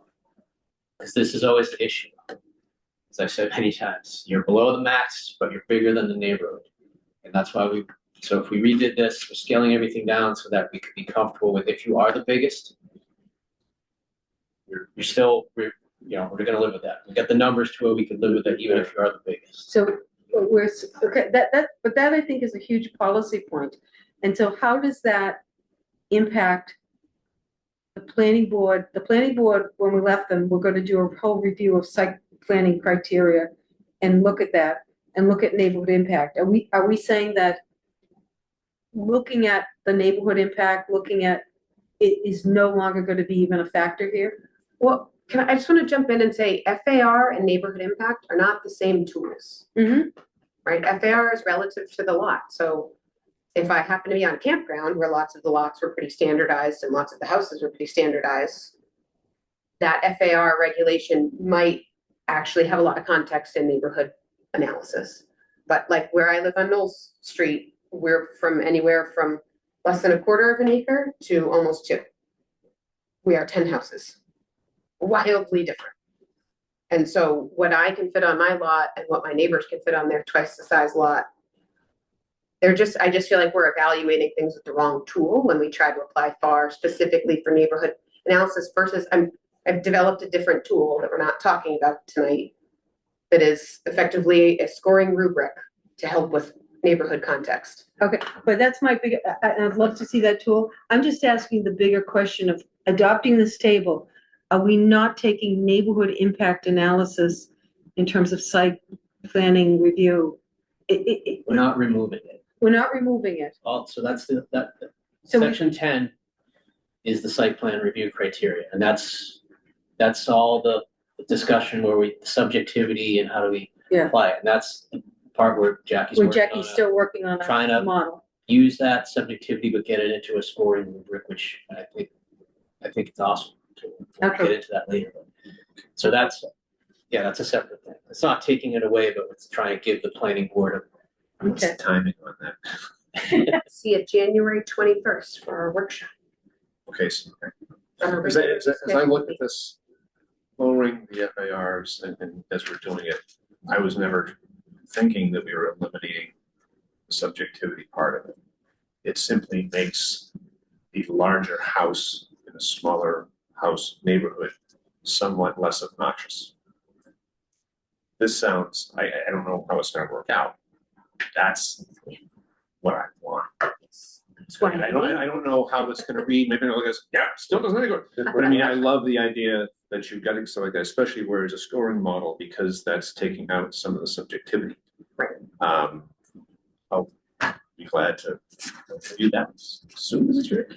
Well, this change, the 11% already exists at 40,000 and above. But dropping these FARs to 11 and 15 is a drop. So on a Yeah. current 10,000 square foot lot, Because it's the your 20 to max 30,000 is square foot 2,000 lots, square that's feet. We've just exactly- chopped 500 square feet. That's off where. of that. Yes, that's where the It's vote, okay. This is also part of the give and take. in my mind, Yeah, no, is I know. that Where we're making the houses even smaller, but we're alleviating some of the regulatory hoops you have to jump. Yep. And the other thing I'll say about the small projects, or the project on the small lots, they're still gonna have to go to ZBA if they have existing nonconformities for setback or dimensional, and then the ZBA is still gonna be able to apply basically the same review criteria. So if there is an issue with Okay, the style or the character of it. And then this really targets the ones where it's a non-conformity. It's not just because it's a small sure. project, there's a non-conformity, and Yeah. those are the ones that you should say, okay, yeah, maybe this wing that you're adding on Okay, doesn't fit with the rest of the house. Let's talk about that. so my general question of should the 3,000 be reduced? I'm hearing you say you don't think it's necessary or because of all the other things we've done? I mean, I don't think it's necessary. Okay, I'm just, I mean, we'll So still. one thing you could do is you could create 2 FARs. You could create a FAR at 13 and a FAR at 15. If you want to go to 15, you gotta go to planning. If you want to stay at 13, I mean, that's another way you're incentivizing people to stay small. Yeah. Say, oh, I want to have a straight streamlined house, then we can make these numbers smaller, and then I don't have to go to planning. I want to maximize, I gotta go to planning, and I get another 2% if I'm successful. I don't know if that's enough of a deterrent. The people who want a bigger house, they'll go through. Oh, yeah, but we're capping them at 4,800 too. Yeah. I worry about that on the very small lots. which already are the small houses from an affordability perspective, if those are already going to be what a starter home, what a small family can get into, and I'm not now gonna add a regulatory hoop for a 1,400 square foot house. There's a modest little pay. Jen, It's a walk real us- expense for people to go through. walk that us through process. that. So let's say it's a 1,400 square foot house and they wanna do what? They wanna, Well, if I'm gonna buy one of, Martin likes to point these out, the concrete block former Right. cottages. Yeah. Right, which is probably gonna be my affordable way into a small lot to be able Right. to build what is now restricted even further down in size. I just worry about then adding a regulatory hoop to go Which to would be 1,500 square feet, to which go to would go to planning. planning board. To get to 15. Because the person who, if we're saying you can build it at 13, no problem, but if you wanna go up to 15, now you have to go through planning board. My concern is the people who can afford that, can already afford that. And, you know, the person who's just, this is finally my chance to build a home. And I'm trying to respond to Mary's idea that how do we make sure that we get to implement section 10 on projects that may be more impactful to the neighborhoods? Yeah. And the ones that are most impactful to the neighborhoods are the ones that are hitting the limit. That's what I was getting at. Yeah. But if it's the affordability thing, I always want to hear that story. And if you feel that that's a good argument against doing it on the lower level, maybe. Yeah, the neighborhoods I complain about are the ones that have, on average, a typical lot size might be 10,000, 12,000, 14,000 square foot lots, except for two of them that Yeah. have 40,000 square foot lots. Right. And Jackie's neighborhood. now, it's the smaller ones. They can only go so far anyway. Right. So at the lower level, I don't look at through that, but yeah. So to get back to Mary's point of keeping these houses from bypassing planning. 2,000, I think 2,000 is still a good number. So, if I'm changing this, it's not gonna catch anything. Like if I lowered that, the FAR number. No, I guess I wouldn't be up to doing multiple files, because I think to the point of, Paul's point of simplicity, I just was, again, I've heard both Kevin and Pat talk about projects they voted on or didn't vote on because it didn't come to them and there was neighborhood feedback, so. I guess I should add, because the math does help on those mid-sized lots, like, so for a 25,000 square foot lot, which is now gonna have an FAR at 11 rather than at 13. Yeah. That is by the FAR already limited to 2,725 square feet Okay, total, okay. which I think from the planning board typical review, That makes it better. It is, that is better. Okay, whereas right now that house would be able to go over 3,000, that lot would be able to go Okay. over 3,000 square feet. okay. And again, What Paul So project those- that you're working on me. Right. And that was the idea, is to try to administratively shrink things Yeah. without having Yeah. the planning do it. Yep. And Mhm. Okay, I think it's a good compromise. we're at 8:15. I will drop my suggestions, this doesn't sound like it's going anywhere. I'm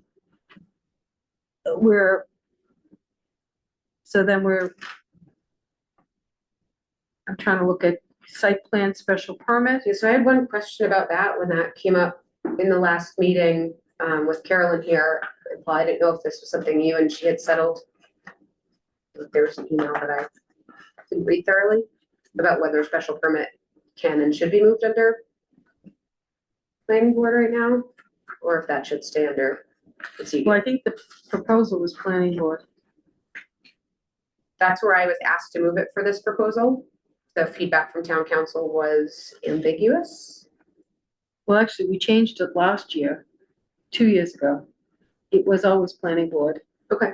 And, No, there was no special permit. oh, there was no special, I mean, planning boards can do special permits. Yeah. Have Right, that, right. It was just, I'm advocating that we put this site plan special permit category that's now required because we have these limits Yep. back with the planning board, so that all of the site plan review Happens stays with to- the planning board. I just think, No, I It's- agree with you. I just wanted to nothing confirm against the where, zoning board, but I just think it just makes it more cohesive. Yep. and that- Because keep in mind, if there's ever a appeal to a planning board decision, that's going to zoning board. That's going to ZBA. Yep, I know. and so then that puts those pre-existing non-conformings under planning board review. You have And it just to, more experience. just to in that. sugar the pill, the times that ZBA has done special permit, ZBA has actually done a really great job, in my opinion. So Oh, it's thank nothing, you. but it's just, I just think tough. organizationally, it makes sense to keep it with the planning board.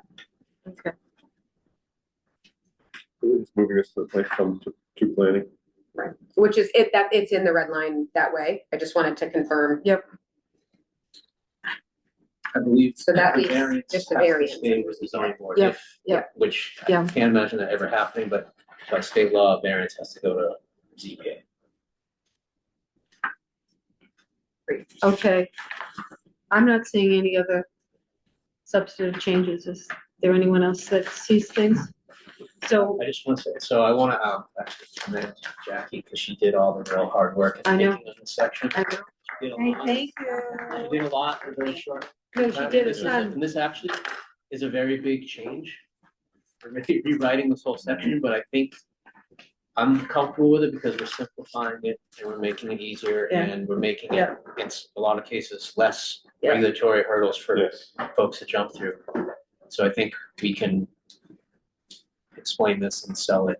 and Okay. have it- Also, I think it gets at some of the discussion that we had at that joint meeting with the planning board. When we were trying to do many different things and the suggestion came up, why not just change? Well, I mean, Dan opened the door and said, if you want to make Yeah. a change the Held it table. up, you held it up. Right, right. Yeah. So we said, Dan, We can all we roll. took your advice. Get that video. Last time, nobody can. I'm gonna get the video clip. No, but the thing I like this process here, I mean, one of the biggest things we've done with this task force was putting this thing, chart in with all the different limits. and Yeah. stuff. That was a big cut. But we also know anything that goes through like that, it takes a little test of time to see how well it Yeah. works and may need to be tweaked as time goes on. And I think that's what we're doing now. Tweaks because of what's happened over the last 6 years. I think the spirit of what we tried to do the first time is still very much alive. It's just now we're fine tuning it and trying to make it a little more based on the reality of what goes through. Mhm. So again, I'm anxious to see Jackie's project there with dealing with some of these, so it takes more of the subjectivity out of it. And like anything else, I'm sure that there are gonna be projects presented that I'm not gonna like. But that's just me. I don't wanna torture all the applicants just because I have different opinions of things. But the more we can take that subjectivity out of it, including my own, I think this is a great benefit, so if we can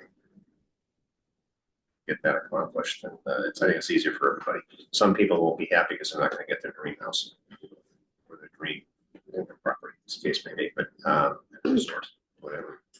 It's, I think it's heading in the right direction. I should say, to back that up, I did catch up on the newspapers this week with the rain and weather, and it's really a compliment that Turo is copying almost everything that he's doing. But, We met with our- We met with them. They wanted to know what we were doing. I was reading those stories. Yeah. Okay. Stressful. All right. Before So- we go, Yes, go ahead. do we have a date for this workshop? On here, it's the week of January 26th. So not yet, because I've been waiting for, And I did- thank you to everyone who answered the scheduling poll. We are waiting for Mary and several members of the select board. And we may need to poll again if it's not gonna work. I will say right now, Wednesday, for the dates that went out. Yeah. Wednesday, the 28th at 5 PM has been the most popular with 15 yeses and only 2 nos. Who are the two no's? Jerry from the select board and Basil. Oh. Um, Well, Jerry doesn't weigh in usually at these at this. So we're level. not gonna get I mean, that. Yeah. Scheduling for 100%, so And Basil's internal. All right, let me, And that'll be hybrid. yes, that will be her. What space are you looking to have at the library or? Actually, if it's gonna be the 28th at 5 PM, we are able to be in here. We potentially could be at the we'll need to library. be next door though, right? Yeah, Oh, here, yeah, here, sorry, yeah. sorry, I was pointing. Oh, sorry. This is, staying in this building is much easier for the IT team. Yeah. Although the library setup is lovely. So I'll be joining from Puerto Rico. Good You to mean Puerto Rico, you said? We will, you will not be the only one on Zoom. As long That's as, just like not the only one for Puerto Rico. yeah, that, well, in the past, the town had excluded Puerto Rico as a non-CONUS, not allowed. So I got, Devin changed that, at least for the climate committee. I think he did that for all, I think. So if necessary, I'll just dial in instead of, Zoom in. Yeah. Well, Okay. once I have a few more answers on the poll, either we'll settle on a date or, and maybe this is a question you want to talk about now, Mayor, I mean, if that doesn't feel like enough time to get a report done. Let me ask you this. We won't have enough time to get the full report done. I've been starting on an outline. And so what would we on the 28th do? We're bringing drafts of our recommendations. We won't have a fancy report that says, here's the rationale, here's what we did. We'll just have to verbalize that we'll have to have a statement of intent. This was the issue we're dealing with, and here's how we're responding to it. I don't think it's critical to have the report after the workshop, because again, things may change based on the workshop. All right. But what we've done in the past is we've presented our analysis and findings, and we've had some feedback. And actually, interesting, it was mostly from select board members who showed up with the feedback, who gave us feedback, which we then very quickly incorporated some changes and moved forward. And so are you sensing that, I mean, here's my concern about a workshop. We've spent all these months doing this analysis. You know, I don't want to be relitigating every word. I mean, we do good to do big concepts, correct? And it's still a recommendation because the planning board's got to have a hearing and, I mean, Well- there's multiple things that are going to happen. Are you asking whether to have the workshop or not, or? No, I'm just trying to understand the expectation for the workshop. It's just to vet these things. Yeah, I mean, Before we go that's into always- final. That's always been, yeah, just make Okay, sure everyone understands the concepts and that both planning and select board are comfortable, there's no curveballs. That's Okay. all, so like when we, Okay, that was really it, so yeah, just to make It's sure. like the options coming out of that would be, do they decide to kill something or modify something? But modifications are gonna have to be very limited, so I think you'll have to set it up that, here's what we've been working on. Yeah, so they're almost done. So you can either kill something and put it off till next year if you really don't like it. Or make minor modifications, but like the rewriting or something, I think you have to make it clear that we can't re-engineer this at this point in time either. Right, and then that's a decision really, that's really on the select board, like, well, I mean, you have to wait, you know, we'll have to just keep working on it, it's not gonna happen if they're that much concerned with it. I think everything we just went through with these two bylaws, again, it's simplifying, it's making it easier for people, it's getting it into alignment. Yeah. The sign code, I don't know, sign code, sometimes that gets weird with people. I don't think we're doing I it. think we did modest things with the sign code, just those fluttering, whatever those things are called. I don't know. What do we Well, call there's a it? lot of little, It's just we're little, making adjustments all through it, which sometimes makes people think. I'm just saying, sign regs, sometimes they just we'll talk about signs and we'll talk get about weird with fences people sometimes, so it's just. at great length. Okay, I think anything else But is, these are the two big ones. right? yeah, these are the two. inclusionary and site coverage. And then- Does it, I mean, we've prepared memos for each of these amendments so far. So it's like re-upping sort of each section. Yeah, I mean, we can, Let's do a we roll can just through everything. update cover memo for each one. Basically have drafted this update Yeah. based on what we've done. We can provide that. And maybe it's just really simple. It's like a one line that says, what was the topic we addressed? You know, here are the considerations and like bullets, here are the three things. I mean, I think they should see the red lines so they can understand, they can look in, but I think like very, very simple cover sheets to them, not even cover memos, like bulleted cover sheets that they can just get their heads around. So, and we can talk before I go out of town. So, all right, you've got me on the 28th. Okay, Because then I have to sign up for Microsoft Outlook because I've got you on the 28th, you don't to have to answer, respond. Okay, that's great. and we're already 25 minutes over. And you said it's at 5 PM. 5 p.m. Yeah, I'll Okay. email out. All right. Thank you all for, again, the long meeting. Can I get a motion to adjourn? Second, I'll Martin, second that. all in favor? Aye. Okay, thank you.